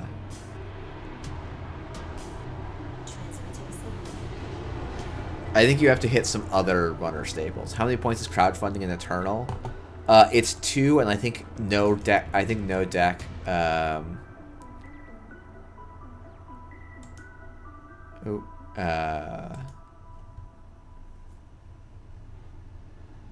many points is it in Eternal, though? Let's go. Someone must have done the points recently, right? I don't want to be... Okay, there we are. It's 2 points right now in Eternal. But I think, in general, the format is so fast that crowdfunding is not particularly good. Crowdfunding is basically a slow career fair. Or, like... Yeah, RegWiz... Okay, so Jai, here's the thing. RegWiz does play crowdfunding. I find that crowdfunding is only relevant when I have already won the game. So, like, I'm not following my own advice, right? My wizard is called Crowdfunding Wizard and spends 2 points on crowdfunding. Now, if I took those 2 points and instead put them into rumor mills, I think the deck's win rate goes up, and I just find, like, some extra way to make... I put a little more cash in other ways. And actually, I get to play the 3rd Desperado. Shit, that actually sounds better. Okay, yeah, let's just make all those changes before I forget. I think Rumor Mill is kind of cracked. It shuts down... It, like, hits CI because they don't get the Wage Workers triggers. It hits Op because they don't get Moons and Jeeves and Malia and Mark Yale and Rashida. Like, and they have literally no way to score. They just have to try and beat it. Okay, so what other cards should I be playing here? I've got some influence, so I can actually play clone chips now, which I think is kind of cool. And I can play Dirty Laundries, which actually I think is a card that should be in the deck. I have some influence left, but I don't know how to spend it. Are there any good self-damage cards that we can splash that aren't on the Eternal Points list? Because this deck would kill to have... I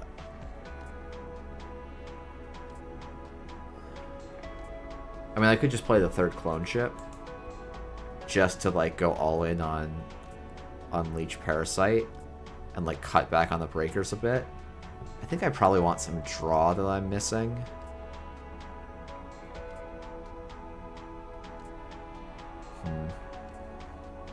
Okay, you have to cut 4 cards from this. I don't know what 4 cards they are.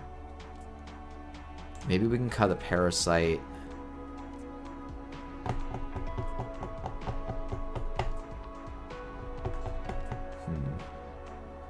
Honestly, this clone chip feels great to me. Installing the medium has always felt really bad. Okay, we caught the laundries, I guess. Yeah, I've had worse, probably belongs in the deck, but... Alright. We played Netrunner for 2 hours. I think that's enough Netrunner for now. We got 4 games in. I think it's time for a little bit of Slay the Spire. We're going to do 1 run, and then we'll probably call it a night. So give me a second to get that set up.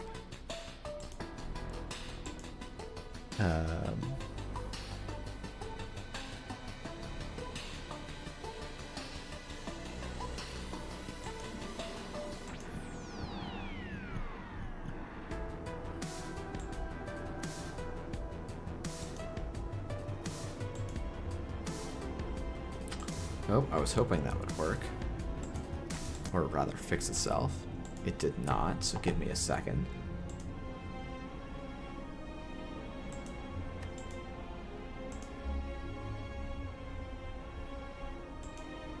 Oh, goodness.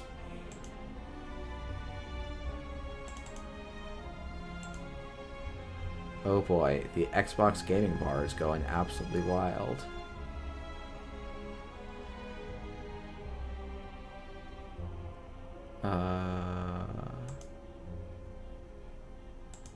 Okay, let's try that.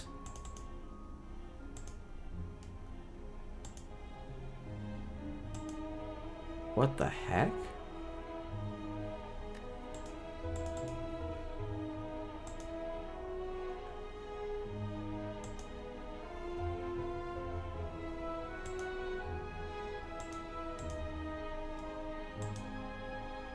Why is this not working?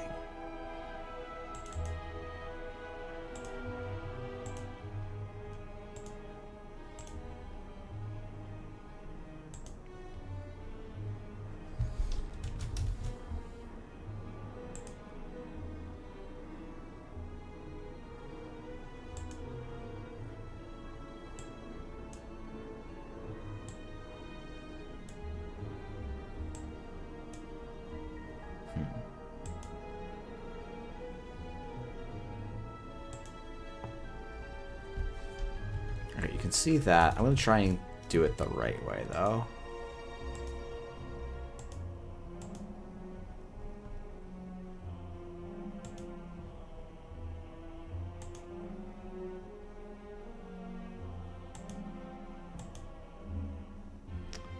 Okay, let me know if there's any weird visual artifacts. I probably have to restart my computer. What characters do people feel like playing, or should I just roll a die for it?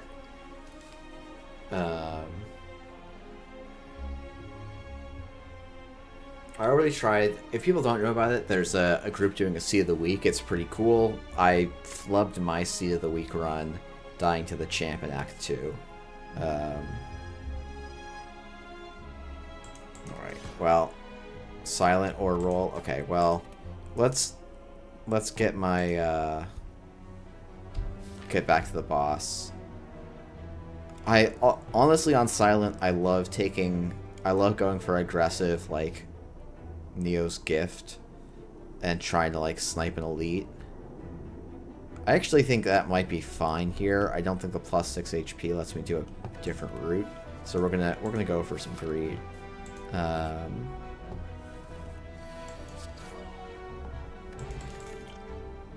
Okay, I should have looked at the boss. I actually think you can take Crippling Cloud into that. I like Crippling Cloud. I've been grabbing a little bit less, but... Okay, now I'm going to grab it quite a bit less. Okay, so we don't get the boss stuff. We don't get the boss skip. Okay, do I want Bane or do I want Dagger Spray? I think I want the Dagger Spray. AoE is very good. We only have the Crippling Cloud for poison and its skills. I think that's basically the thing that tilts it for me. Oh, I love me a calculated gamble. We can remove a strike here. We could replace a potion. I think this might just be a card remove and pass. Let's see, what are other options here?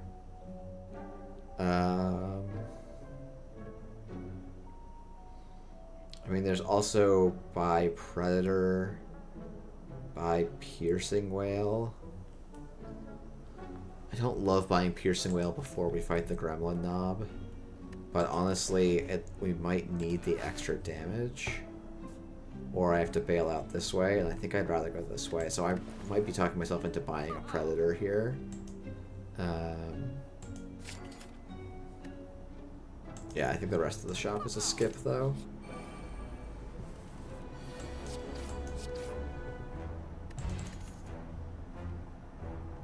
I think I take Dagger Throw, and then I'm like, I should be pretty well set on damage. Escape Plan's definitely a card I like. Prepared is a card I don't love as much. We'll lift because that's like doing a third of an upgrade on all of my cards.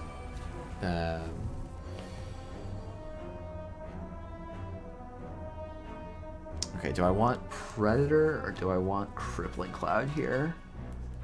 Or do I want to roll the Snecko dice? It's very... Actually, this is not a bad fight for the Snecko dice. I might try that.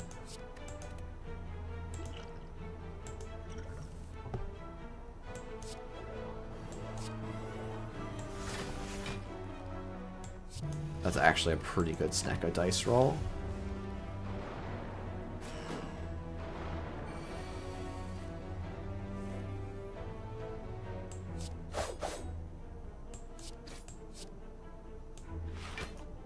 Do I want to take 2 here? I think so.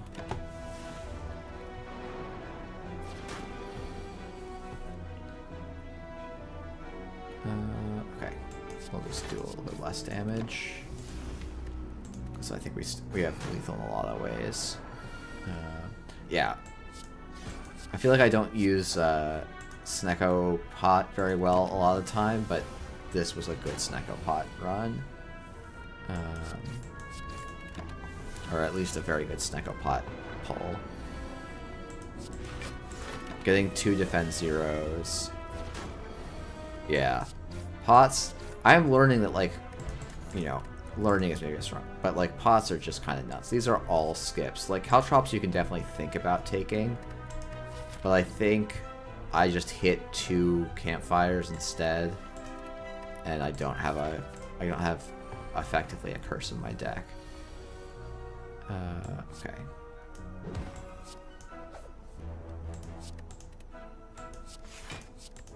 I'm gonna preserve HP because I have just so much. I have a lot of damage for handling this fight. Maybe I don't. Maybe I don't.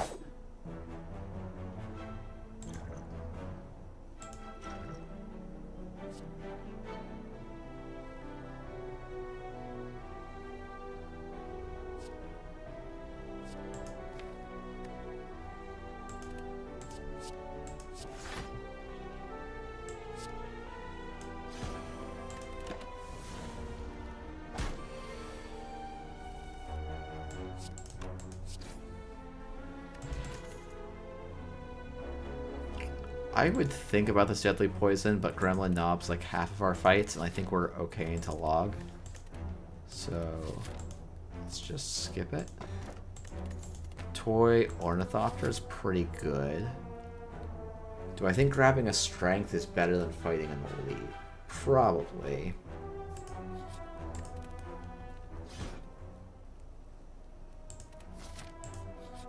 We're a little bit low on card rewards, but I think we'll get there.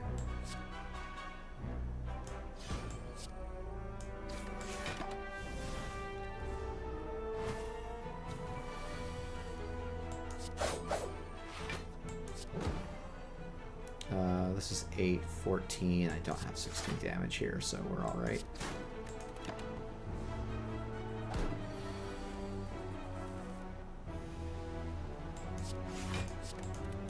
I'm not sure what you mean, Meether. We've already fought the sentries, so we're not going to fight them again. Immediately, at least. So, upgrading it doesn't actually make any sense to me. I think it's a much better in the Sentries fight. I don't love it in this fight very much. I think it's fairly bad in this fight. I guess maybe the 2 week is good, but only on turn 0. Or turn 1, I should say. So I think the goal is actually kill this guy next turn. So we draw 3 strikes, we kill. Our deck is full of strikes. Mango's pretty good. Nightmare is interesting, but it doesn't actually... I've been trying to take some speculative nightmares. I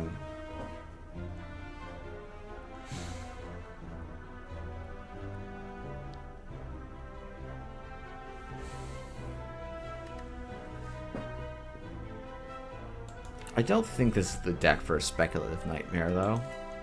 I don't think this is the deck for a speculative blur. Like, blur's a thought, but that's just not how we're playing right now, so I think it's a skip. And we'll just hit the 3 strength threshold. And then we'll take a hallway fight.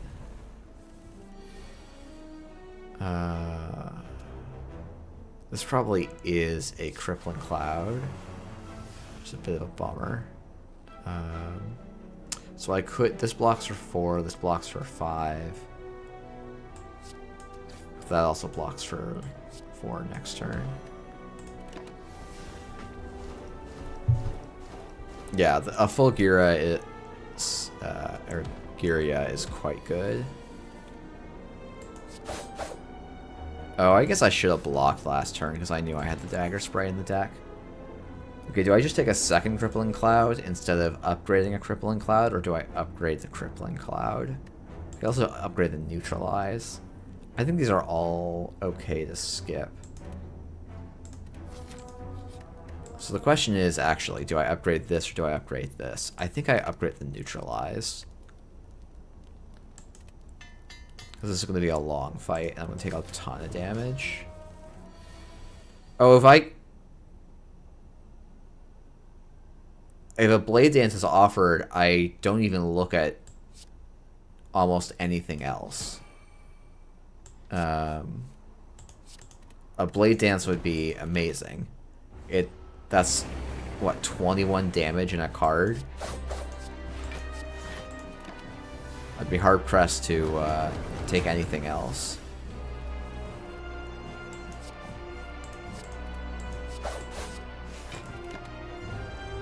Maybe I need to play this fight more aggressively. I'm kind of autopiloting this fight, to be fair. And that could come back to bite me. My assumption is that I'm, like, hitting for enough damage where I can kind of go through this, but maybe I'm not.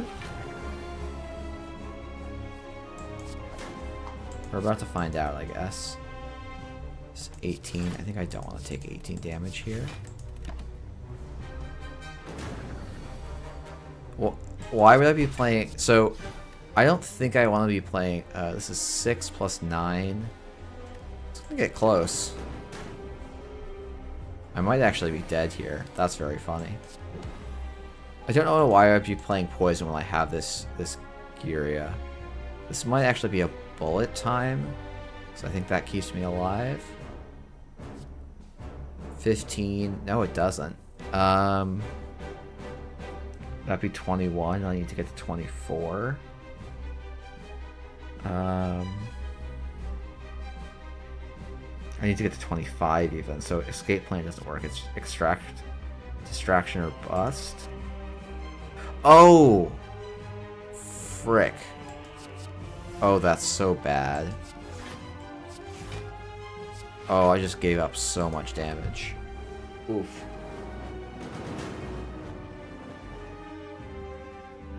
Upgrading Cloud doesn't do anything for us here, though. Oh, that's bad, though. Okay. We're gonna do the classic of the Jeff Slay the Spire stream and do this. I guess to me, upgrading so the reason I don't think Crippling Cloud was worth it, right? So it does an additional 3 damage, then an additional 2 damage, then an additional 1 damage. Like, is that right? Am I thinking about that wrong? I am thinking about that wrong. 7 plus 6, 13, 18, 22. Like, it doesn't actually do enough damage to make a difference in this fight.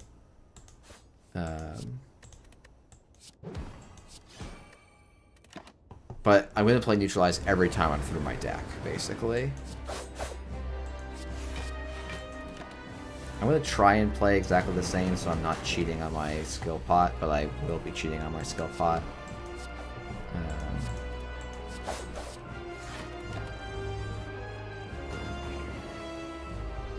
Yeah, 18 additional damage was not the difference between winning that fight or losing that fight.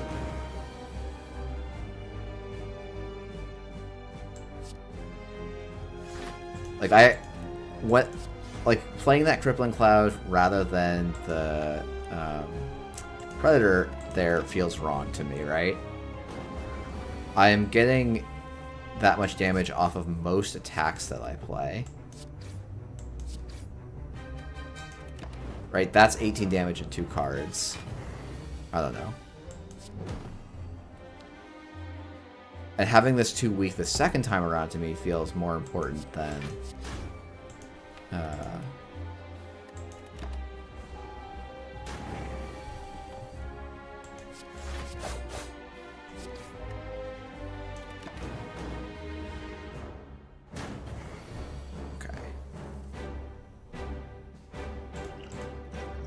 Okay, so I still get the bullet time. I'd still die, but...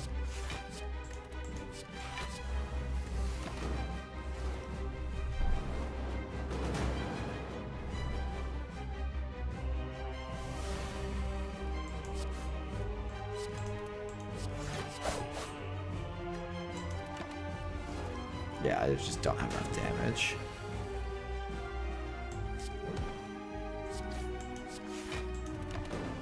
Yeah.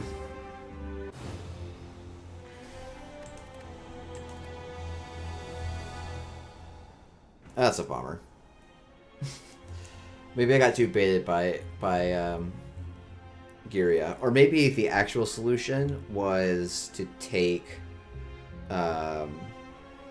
what's the card? I actually think that might have been the solution, was to take a Bane. Because dealing 20 damage for 1 energy is pretty good.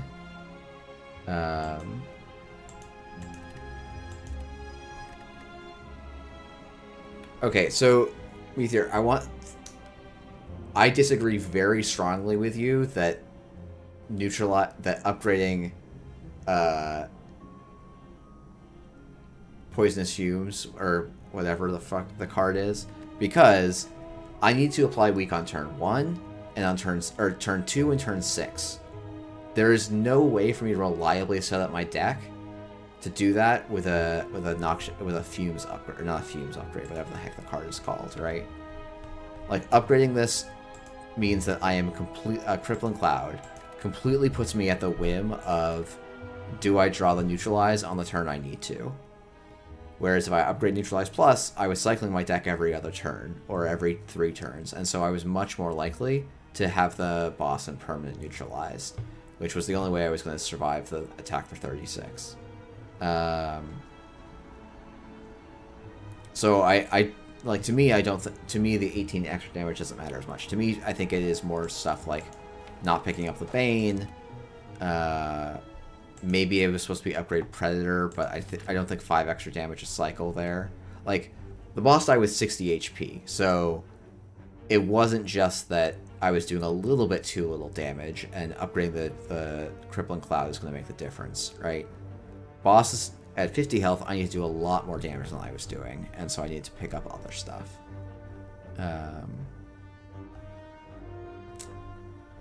Okay, this has early shops, so we have gold. We have no gold. That's a bummer. Don't think I want to lose 6 max HP.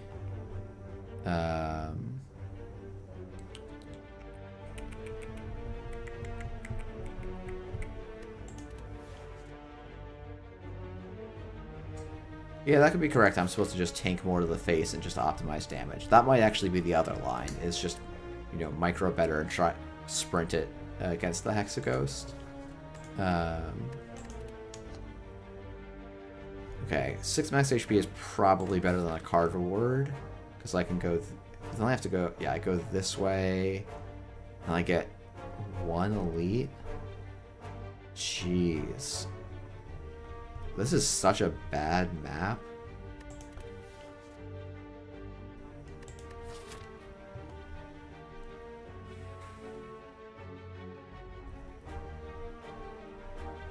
So I can't do more than 2 elites.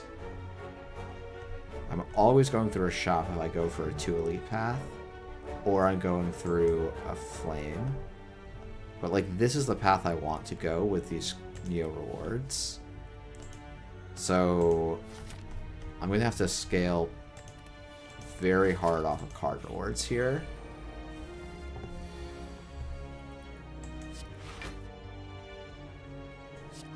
Yeah, this is very much a dies to slime boss silent game. I think picking the Bane is... the reason I think that picking the Bane might be correct is... then we actually... if we pick up the Bane, then we probably do upgrade the...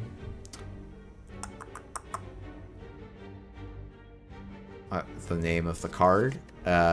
These are all skips. That's a bummer. We do upgrade the Crippling Cloud, and that gives us... that just means that every Bane is worth 20 damage.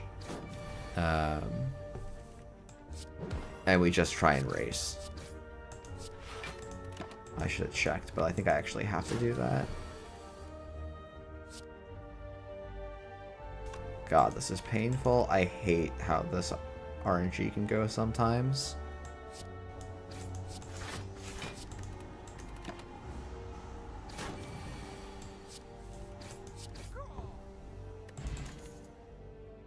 Okay, Dagger Spray's good. Starts to get us there.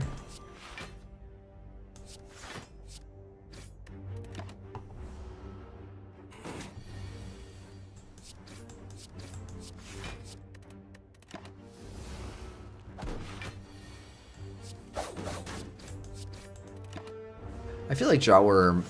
so we actually got a very good Jawworm cycle this time. Well, I say that, I didn't actually get the kill, so... might go bad at the end here. Oh, Cunning Potion is good. I honestly sometimes think about Infinite Blades with Slime Boss, because you just need every fucking ounce of damage you can take, but the card's so bad. But like I have to scale off of card rewards here. So, alright, we've traded this for Neo's gift.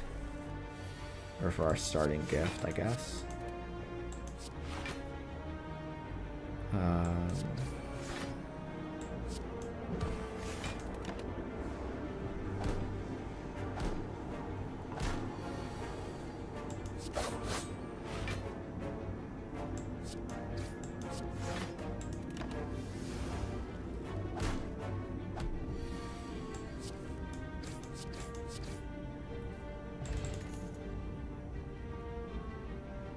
Do I take a speculative burst? I think I might. So I have to start doing... like, I genuinely have to do something completely broken to win here. I am going to take the Neutralize Plus here.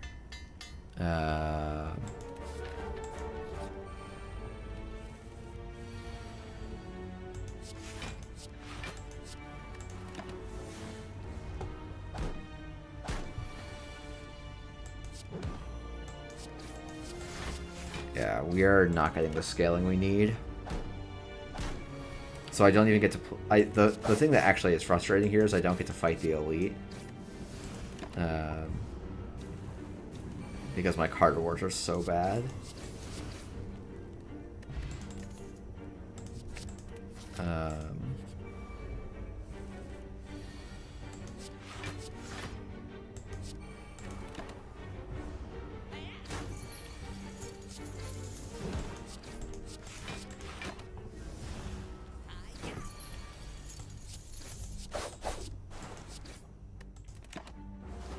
Okay, can I deal enough damage here? I have to get quite lucky. I don't think I got lucky. Oh no, I did. Okay, perfect. Gambler's Brew is good. Catalyst. Okay. We have a way to beat the slime boss in theory. Do I want this whetstone or do I want blue key? If we hit the dagger spray, we're very happy. Let's hit the dagger spray. Okay. So now I think it's upgrade catalyst. Take another fight because the thing I like, if I get a well laid plans, I think I actually am completely fine. I say as I go, I actually have to like. This fight fucking sucks.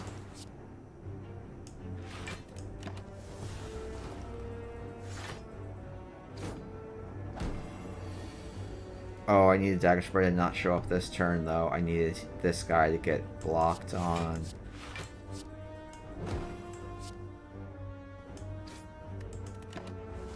Maybe I'm supposed to dagger spray anyway, but I don't think I am.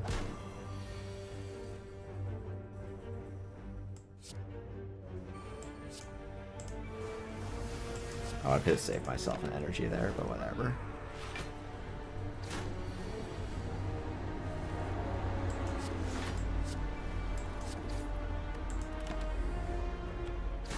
You hear, I think you're like several minutes behind the chat. And like, that's fine, but I think you are, just based on when you're working on, talking about getting the catalyst, unless you're talking about during this fight. I think I'd take the backflip. It's an interesting one. Backflip lets me get the burst catalyzed a little more often.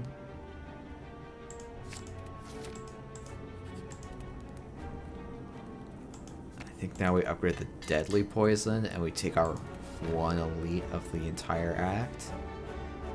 No, we go to here first.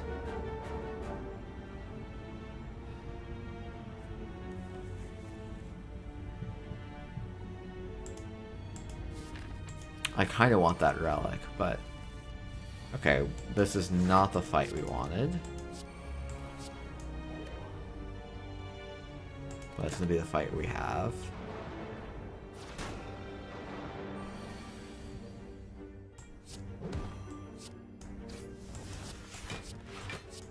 I guess with the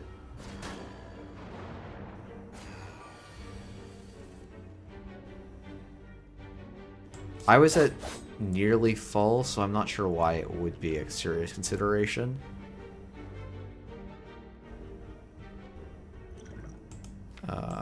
Okay, let's see.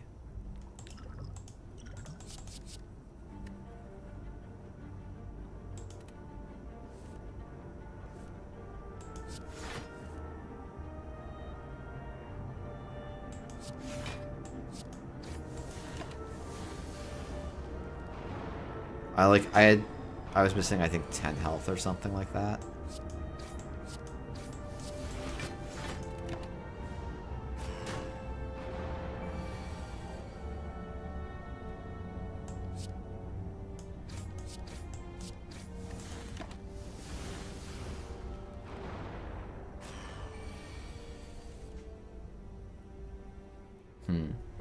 This is an interesting turn.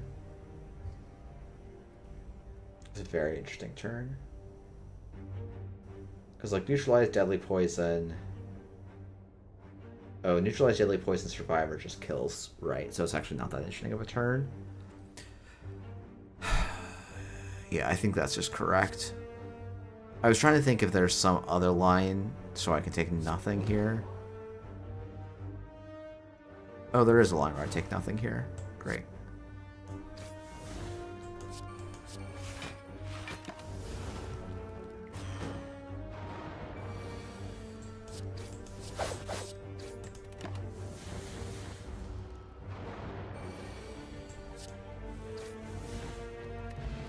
Molten egg, that's very funny.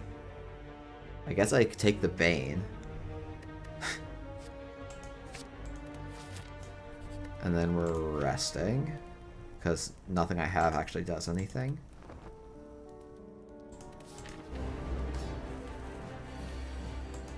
Can we get the deadly poison? We cannot get the deadly poison. That sucks. Wow, it's hard to have a worse start than that.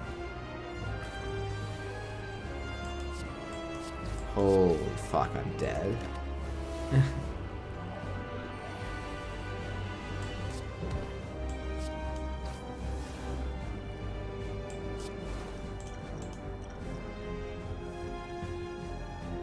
Man, my deck is just trying to absolutely bone me here.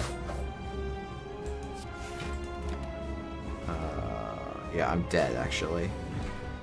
I'm just completely dead here.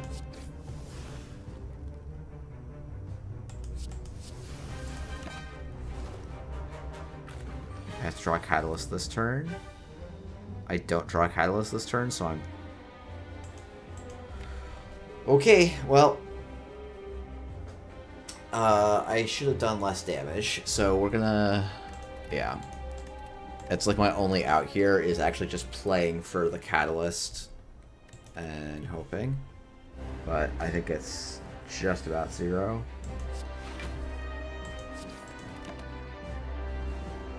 I think this fight is still lost because of how bad this draw is.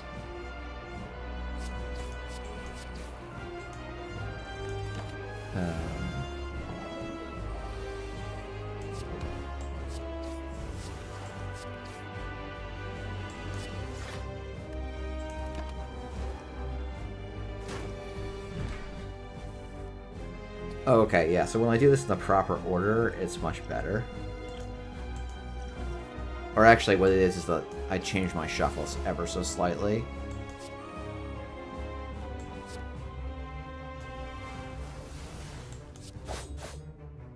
Okay. I think I'm still dead. But I have a shot.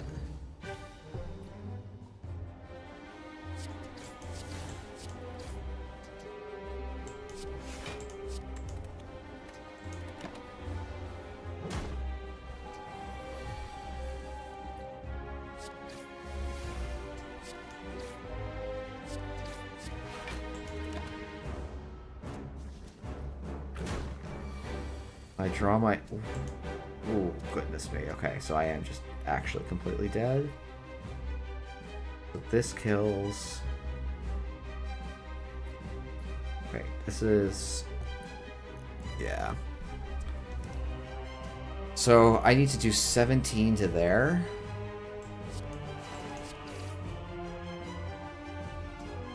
Uh, 13, so this guy is actually split. So I want to do the maximum amount of damage. So this is 7, 6. Yeah, okay, so we go.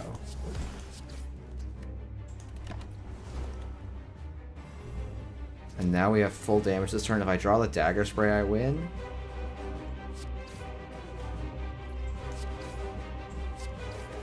Okay, I need to draw a damage card. Any singular damage card wins me the game. Okay. Just had to get a little lucky. I think it's going to be a Wraith form. And Runic Pyramid. Alright, so I think the run's done now. I guess I need technically a little more poison, but I think we just won the run. So that's something.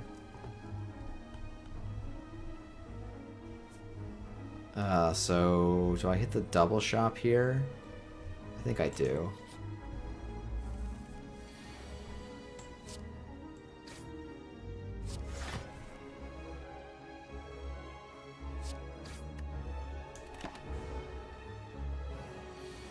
It wasn't 21 HP though, it was like 10 HP. So, I don't know. Oh, playing this was just wrong. Completely wrong. Okay.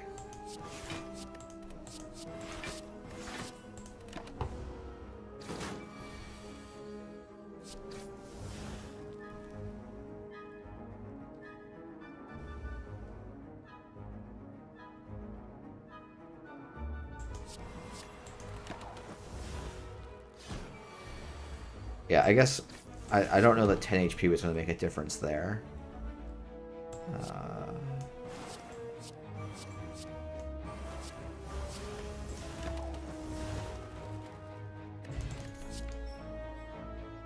I don't think I want any of these. I could see taking a slice. This doesn't actually disrupt our combo, but I think we can skip it. Is there a reason I would want the slice?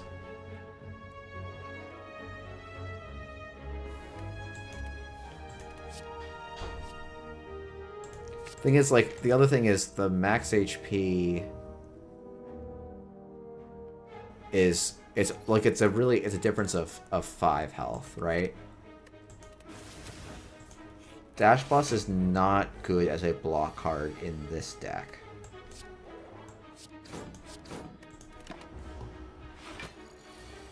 Because I am already energy starved at clearing this hand for the moment.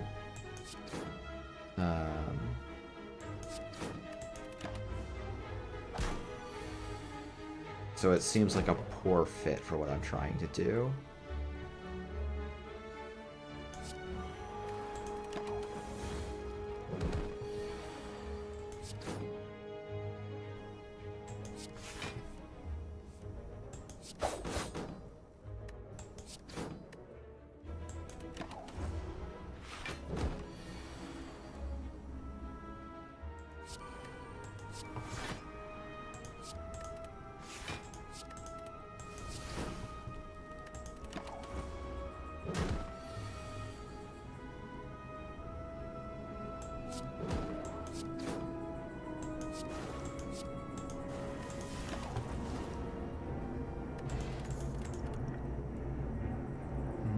Sucker Punch is interesting.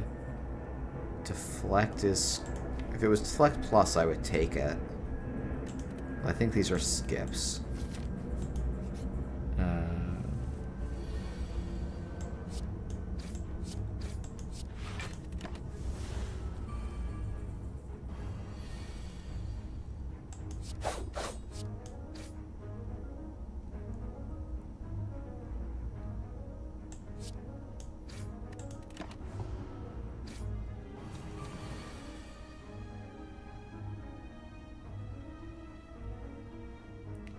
So if I go Burst, Deadly Poison, and then Survivor, I'm taking 11.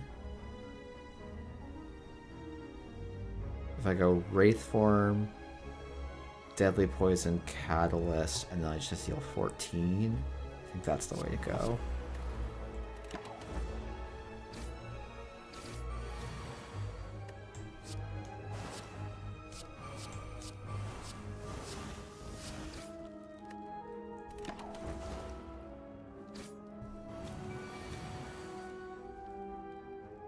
That's not good.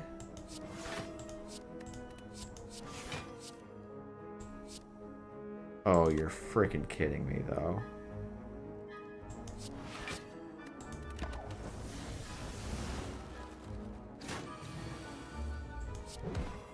Oof.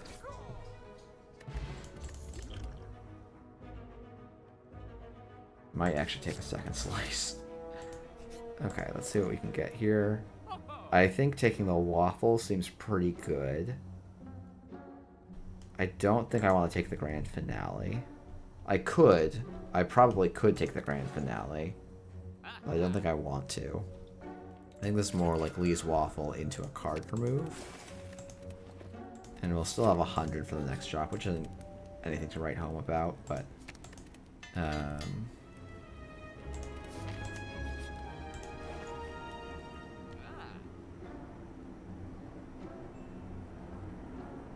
Dagger Spray Plus and the Calculated Gamble, I think, is good enough.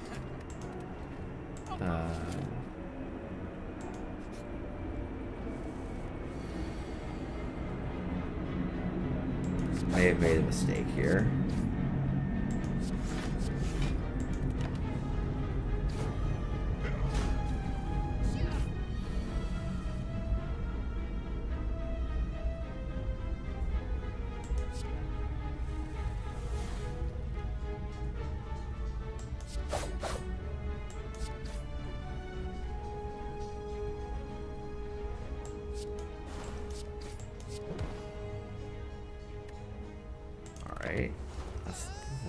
done.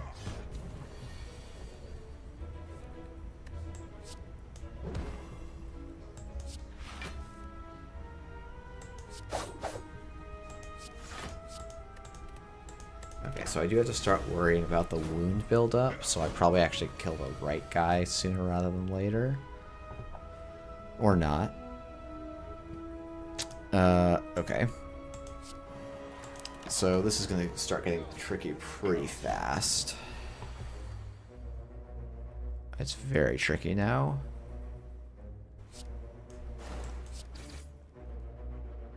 Oh, I was expecting that to do more than it did. But he's dead.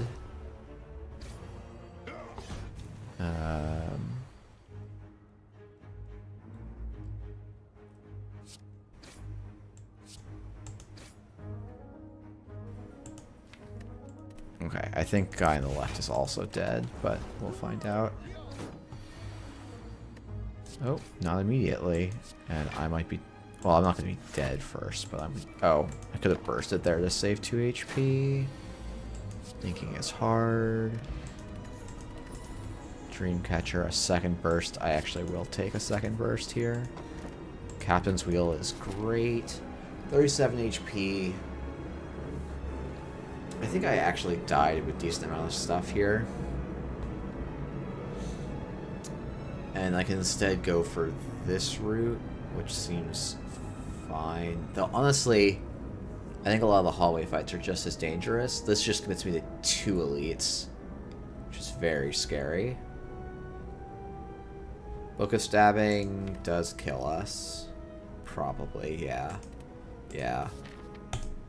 That's a fair point.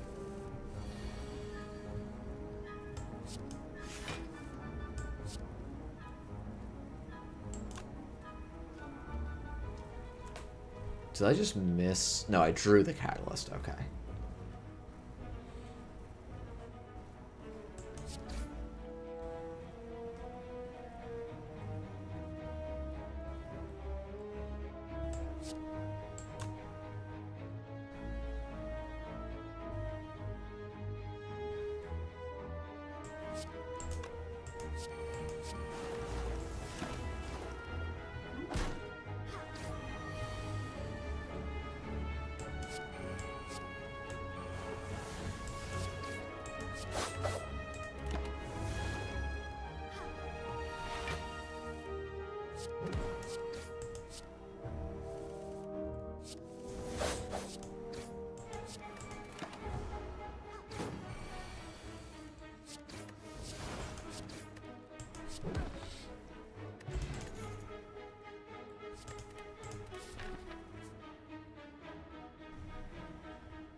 Give me all the hard bosses. I did the wrong thing there. Oh, but I didn't get punished for it. That's good.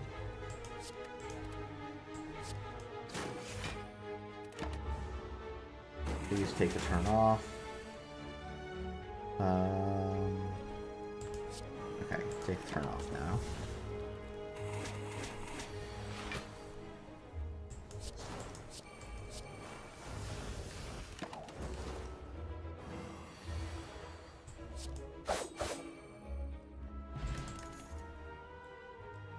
Dodge and roll is interesting looking. Poison stab's not terrible, honestly. I think I want poison stab.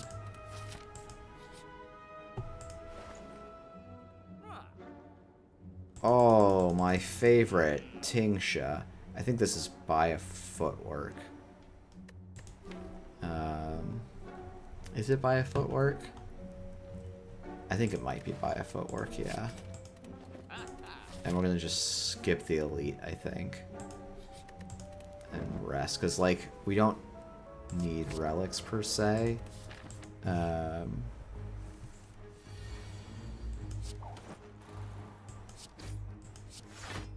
Like, relics are not actually how we're gonna scale. We have our scaling combo, so elites I should value a little bit less than I have been.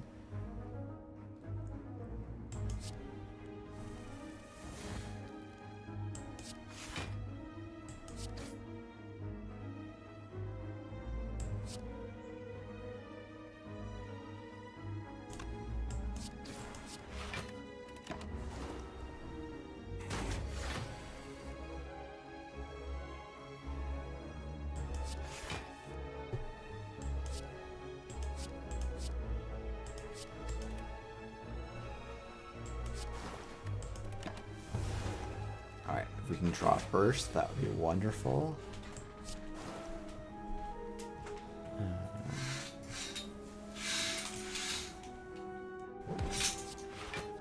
I guess I'm probably supposed to Catalyst just so that he dies in 2 turns guaranteed, but...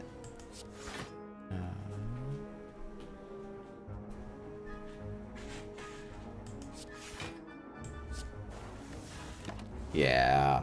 Oh, I could have saved myself 6 HP there. That's a mistake. This is me not having played Catalyst in a while. I don't think we need a second Concentrate. Actually, let's just chug the fruit juice. Get this. I think we rest again. Do I want to take a setup here? I actually might take a setup.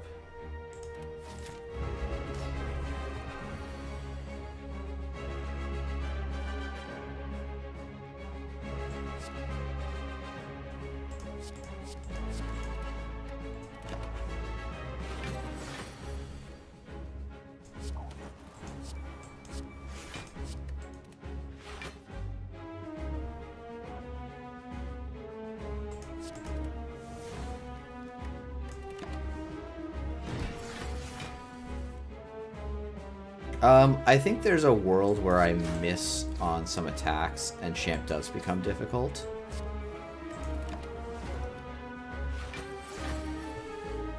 But maybe that's wrong.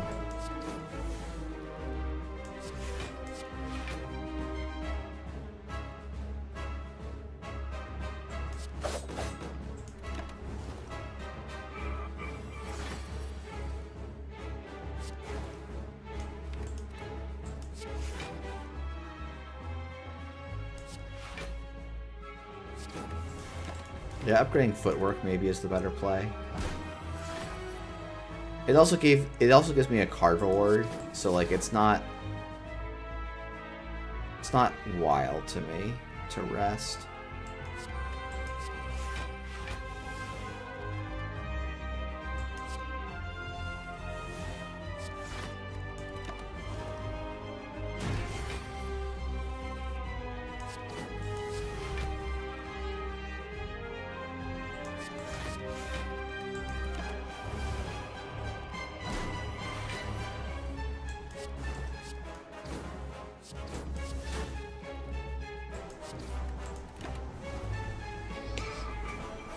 Okay, so I need to get quite a bit of damage in.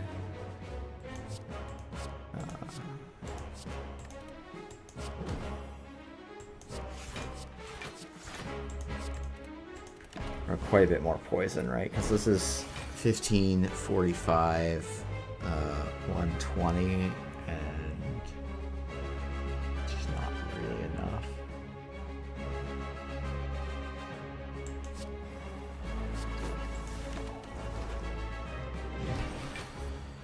Did I miss a burst on the deadly poison? I definitely did.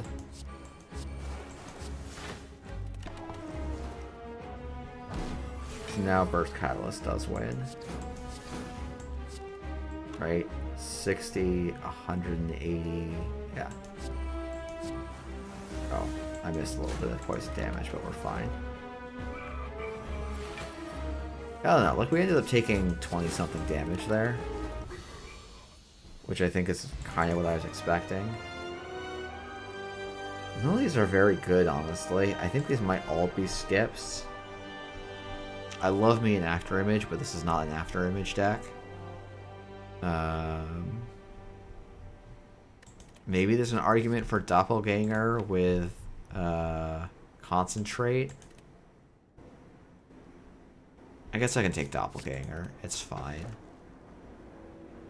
I could actually take a Velvet Choker. That might even be correct. I think that's fine. Because again, we're not scaling off of relics. Drawing an extra card's not very good. So I think I'm taking the Velvet Choker.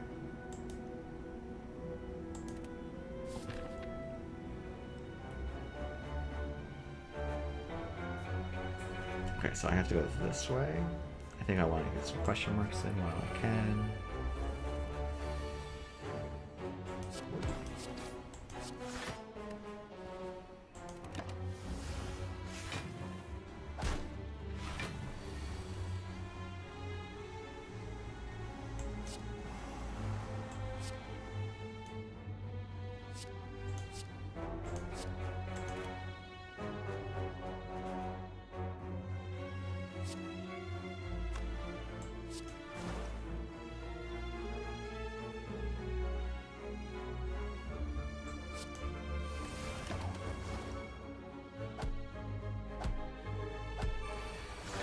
A nightmare also gets us to the win, I think.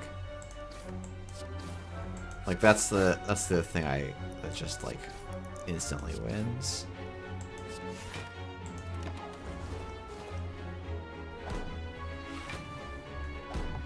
Oh, this is why I didn't want to do Steam. Okay, hold on.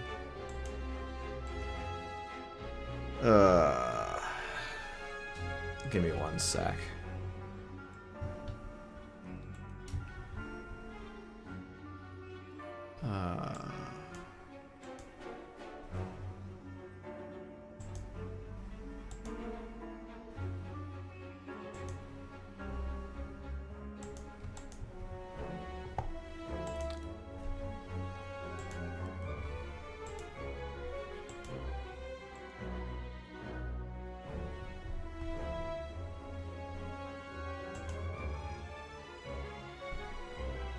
Okay, there we go. Don't know why that didn't work before.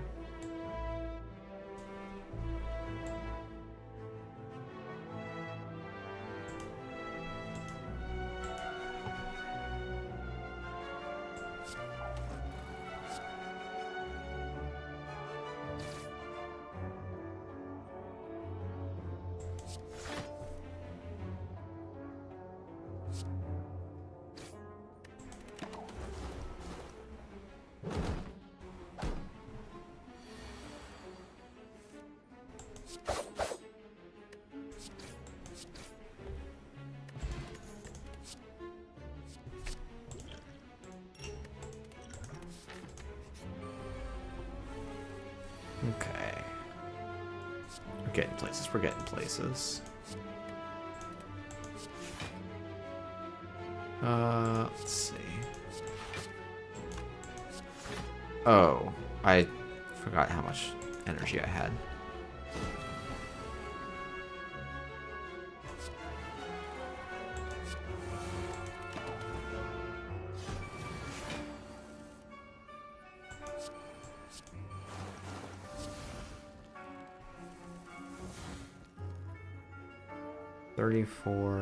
I have the second burst there, so we're not going to this turn. Let's just hit with the Bane, and we'll play a footwork.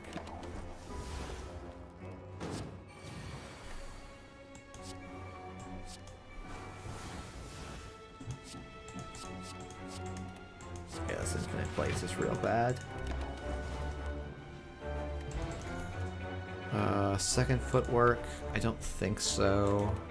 Bullet time, not with Velvet Choker. I mean, second footwork could help against the heart, so maybe we can take it.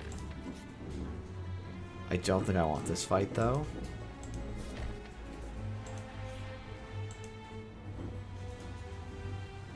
Okay, so if I go this way, I have no shops, so let's do the card remove. And a burst upgrade, I don't hate that. Okay, so Reptomancer probably kills me. Giant Head's easy. And Nemesis is easy. So 2 and 3 of surviving elites.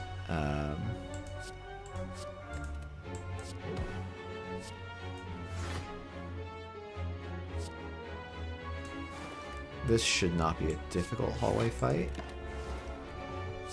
As long as I don't take 30. I don't think I take any if I don't take 30. He says about to take a lot of damage.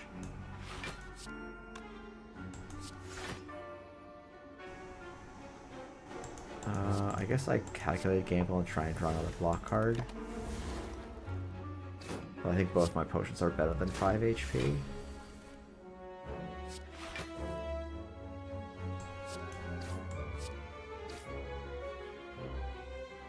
$25 plus 18.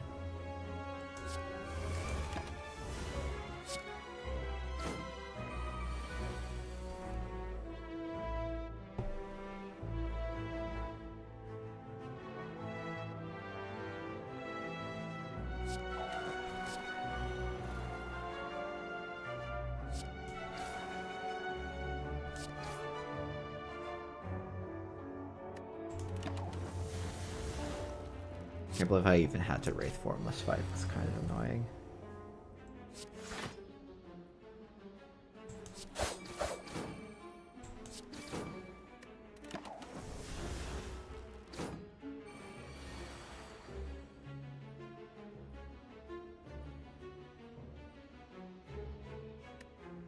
One, two, three, four, five.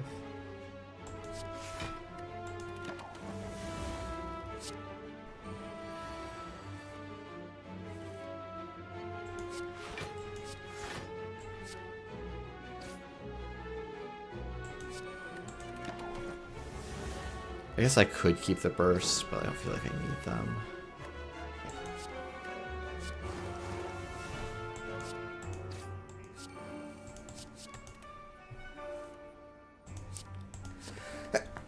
Excuse me.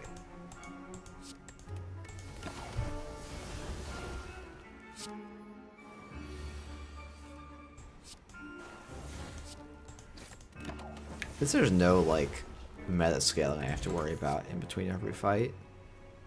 These are all skips.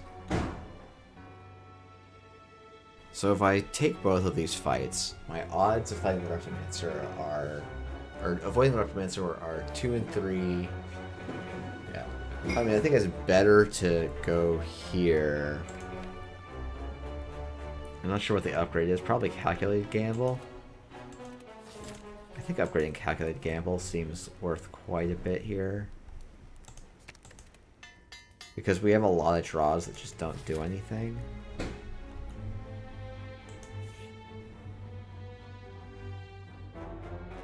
Do I want to upgrade all of my cards? I don't think that actually does very much for this deck.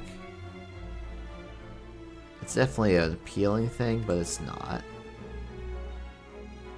So we'll just get our rare relic.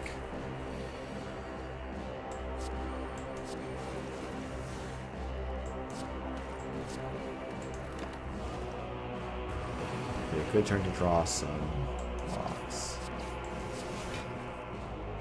Or some weak, I should say.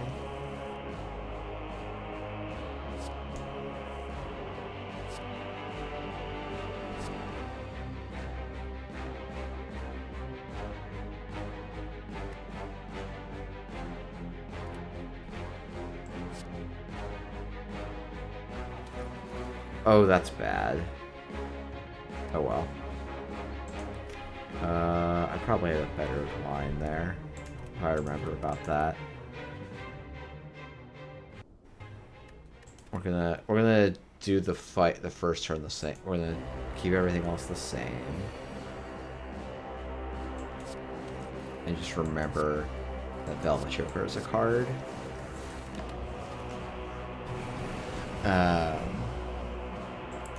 Which probably does change, actually, a lot of this.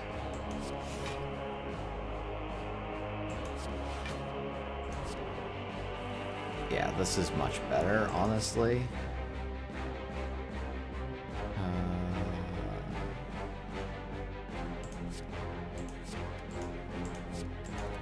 Yeah.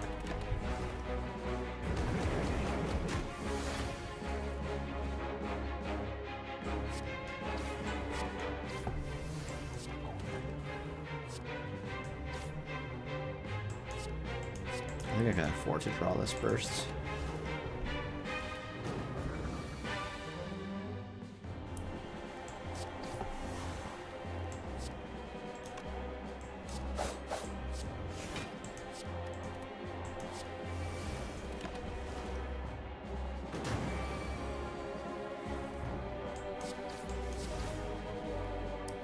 So this takes it to 28 times 9. No, it's not. Whatever. I think this is lethal. Fuck. Velvet Choker, why you do this to me? Why you do this to me, Velvet Choker? Oh my goodness. Okay.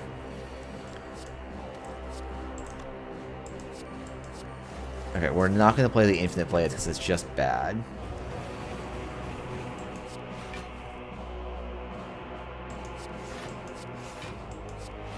This is functionally the same turn.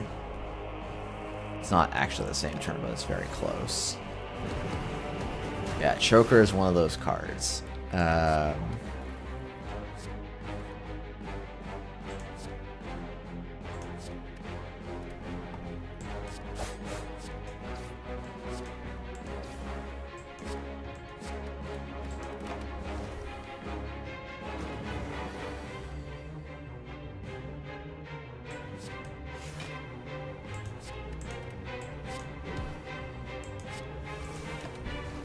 Yeah, wow. Yeah, it's actually Infinite Blades is maybe more important to remove than the Strike.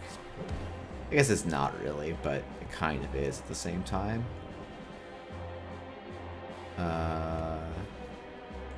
That's a very funny optimal Wraith form.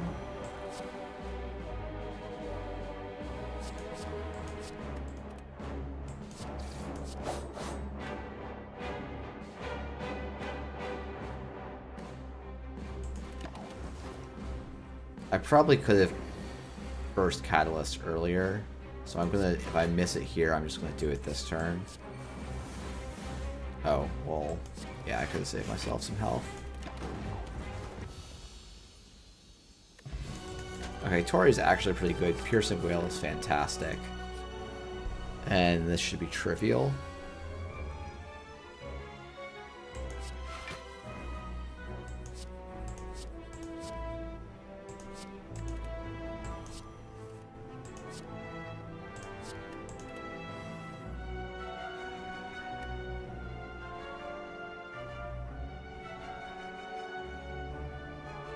So this is a 5 plays combo, so I'm never playing it all on one turn anyway.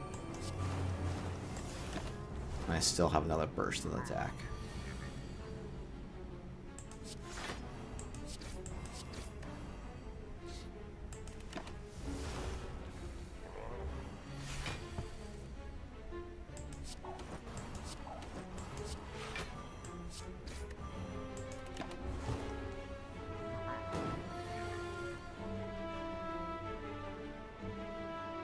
This becomes 33.99.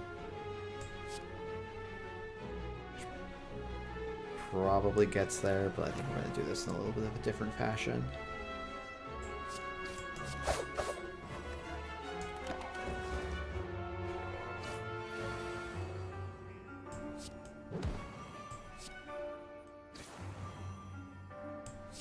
Maybe it was wrong to do it in a different fashion.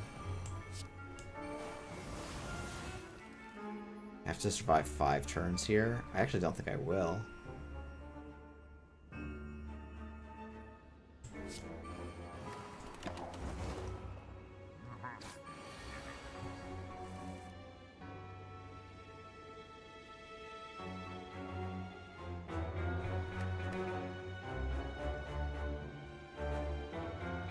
I think I may have just died because that 100 HP was actually too much.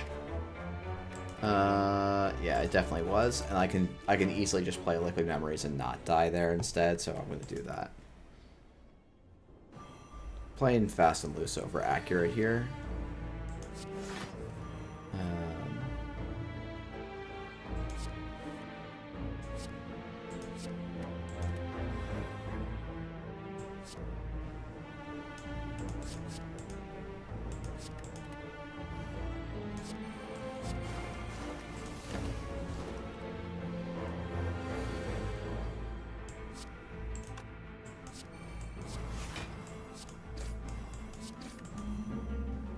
Did that in the wrong order.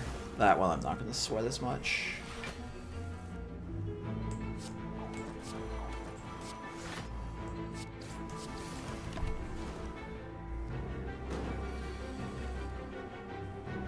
I wonder if I have to tank this because of how bad this draw is.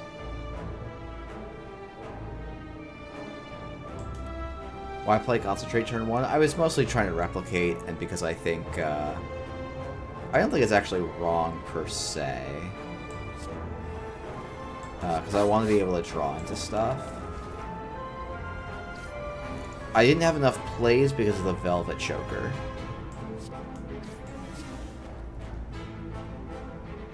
And I did burst Deadly Poison anyway. Like, that's how we got most of this poison already.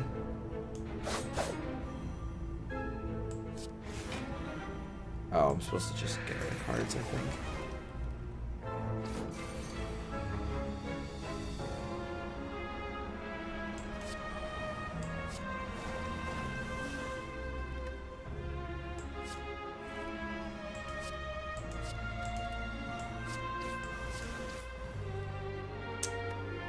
Ah, shoot.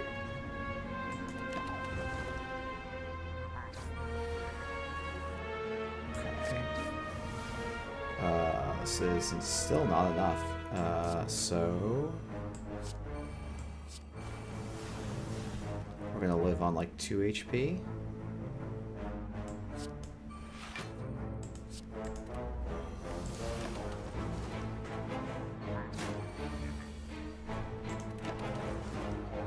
I actually didn't feel like I wanted the extra energy. It was not correct in retrospect, but it was somewhat planned. Oh, that's a bummer to have to give up. We're just going this way, I think.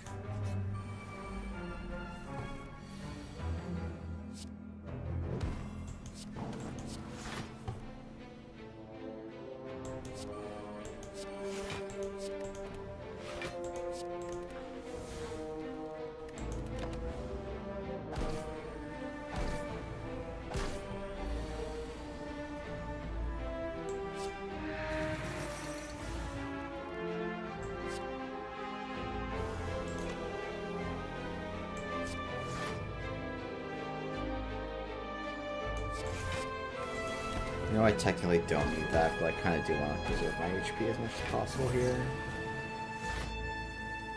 This fight is also annoying that I got this one twice, because this is arguably the worst fight for this deck possible.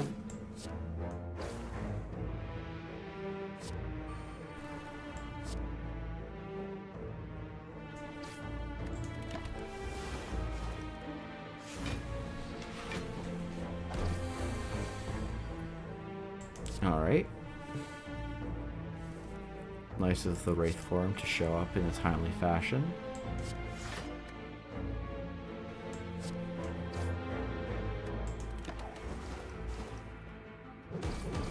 Triple Jawworm is also bad, that's true.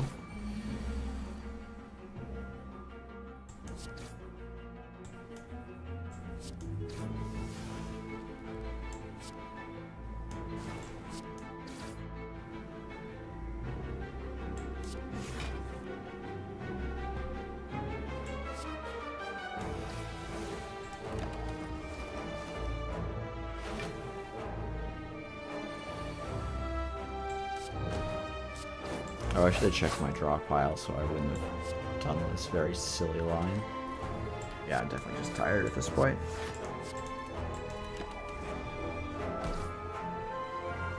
Because I think I might have just killed myself.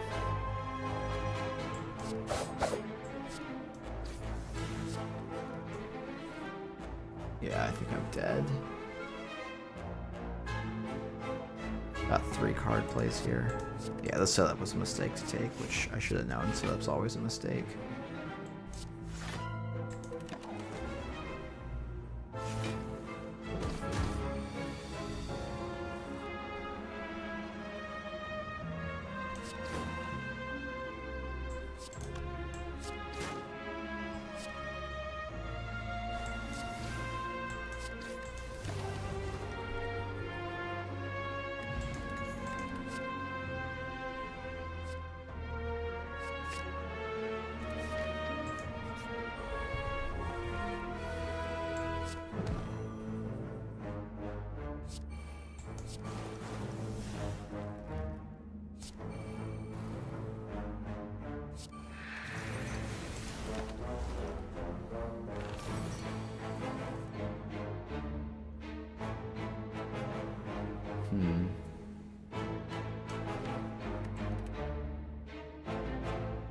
I was willing because I didn't feel like I needed the block, and so I wanted space in my hand for the future.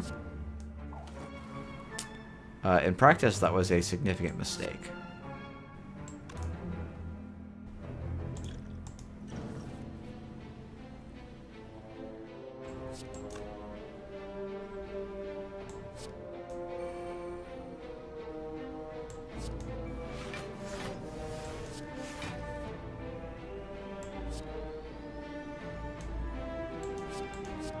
Oh, I fucking hit that again, didn't I?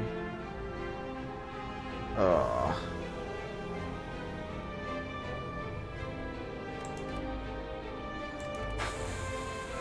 Yeah, that's annoying. Okay, I should have waited till I had the excess block, I guess, for that.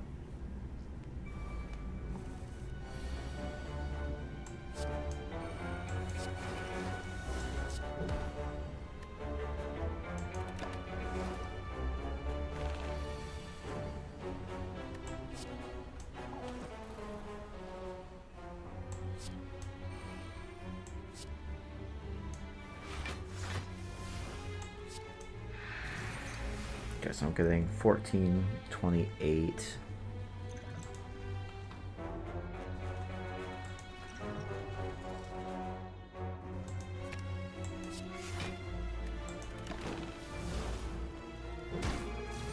Okay.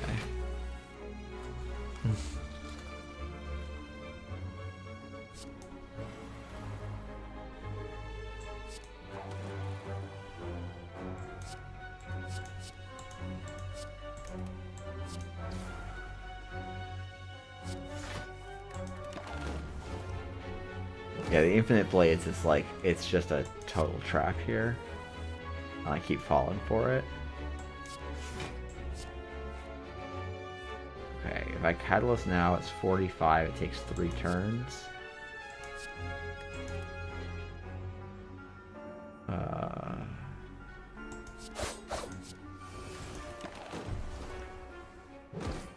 I guess I had the 3 turns, but this is cleaner. Let's not accidentally die. The second deadly poison seems like just what the doctor ordered. We take our rest. We take a piercing wail plus over a deadly poison plus. And then we're gonna pray.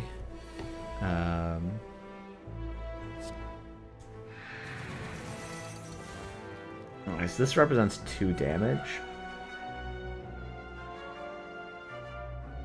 I could take 0 instead.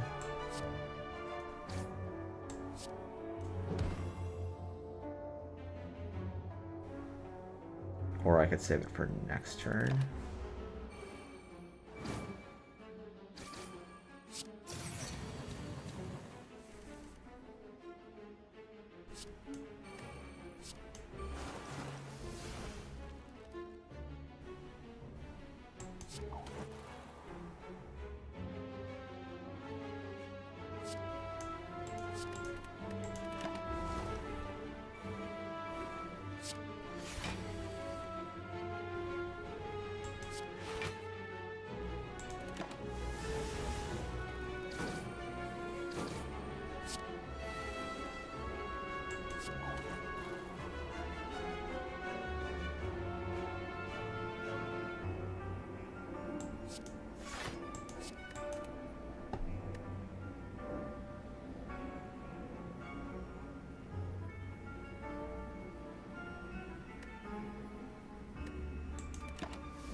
Yeah, Setup was mostly trying to set up the Wraith form. It was just like, it seemed like an okay amount of value. It wasn't. Like, setting up Nightmare Wraith form is, I think, probably still a way that I could potentially win this run. Because right now this deck is not winning this run.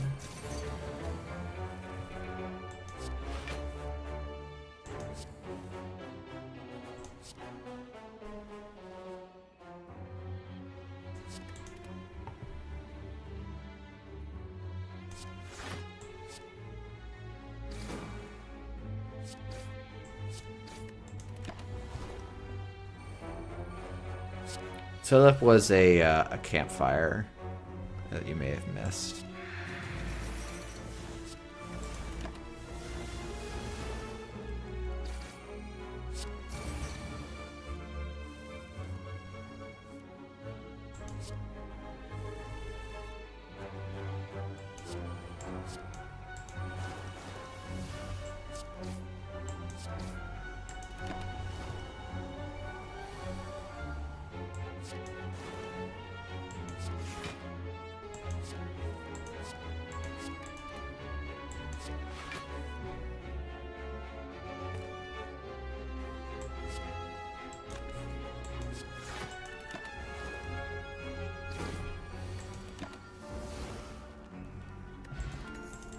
Regen potion seems good.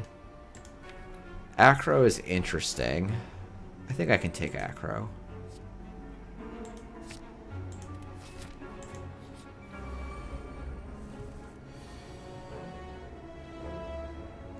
I get this fight 3 times? What?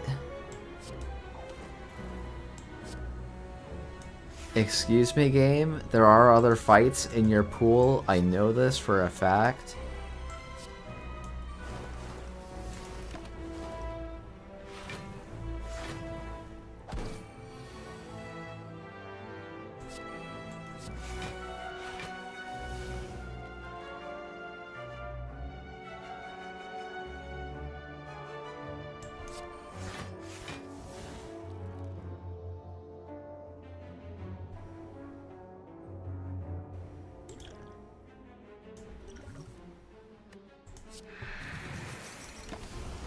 Okay, 3 piercing wheels in the deck. We had to draw how many cards to see a single one?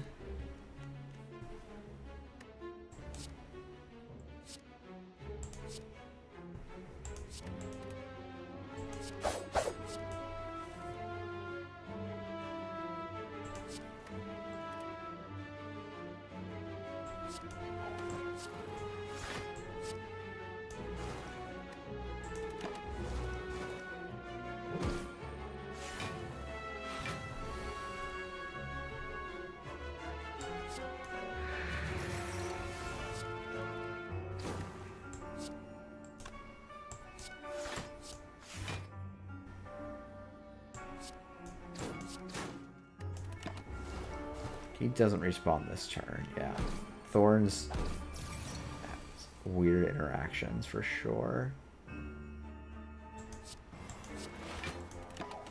Alright, deck. This is fine. I just have another piercing whale still in the deck.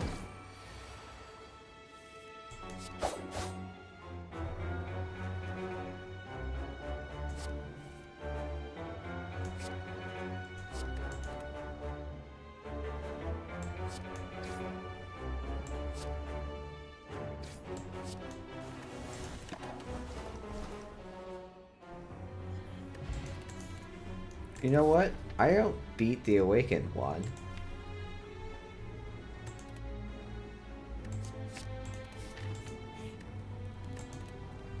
That's unfortunate. I don't beat Donodeka either.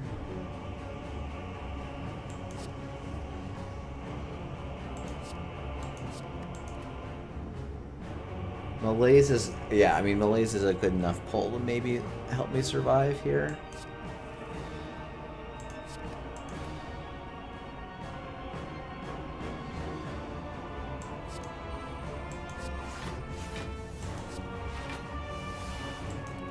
I guess I could have saved my better burst there, but...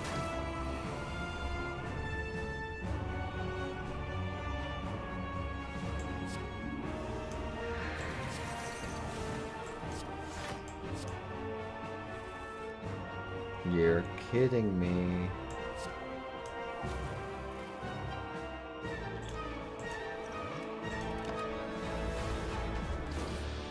Okay, I think I'm just dead because my... Oh, actually, this is maybe a turn. Woof. I can't Wraith form this early, but I'm just dead.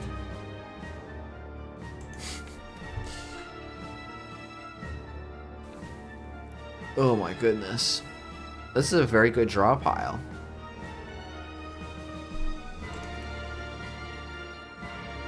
Imagine if I didn't have the setup and I had drawn any one of these cards.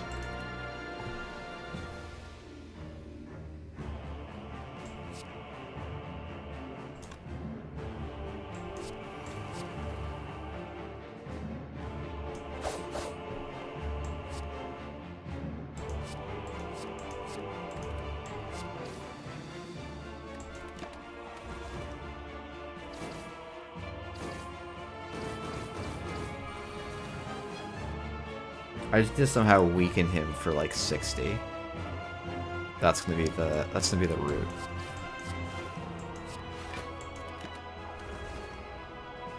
Yeah, it definitely can't. I think like, if it had a second catalyst, I think it actually gets there.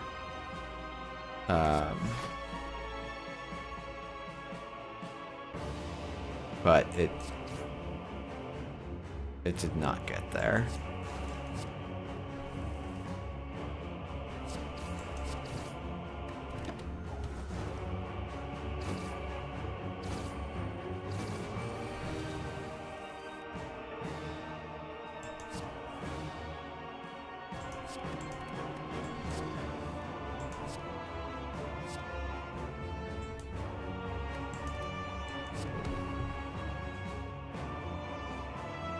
I don't think Noxious Fumes does. Yeah, Corpse Explosion, Nightmare. Like, there's a lot of different things that could have made the deck pop off, and it didn't. And that happens. And, like, could I have made better decisions? Probably. But, so it goes. Alright, well, thank you everyone for tuning in, and I will see y'all next week. Until then, have a nice time.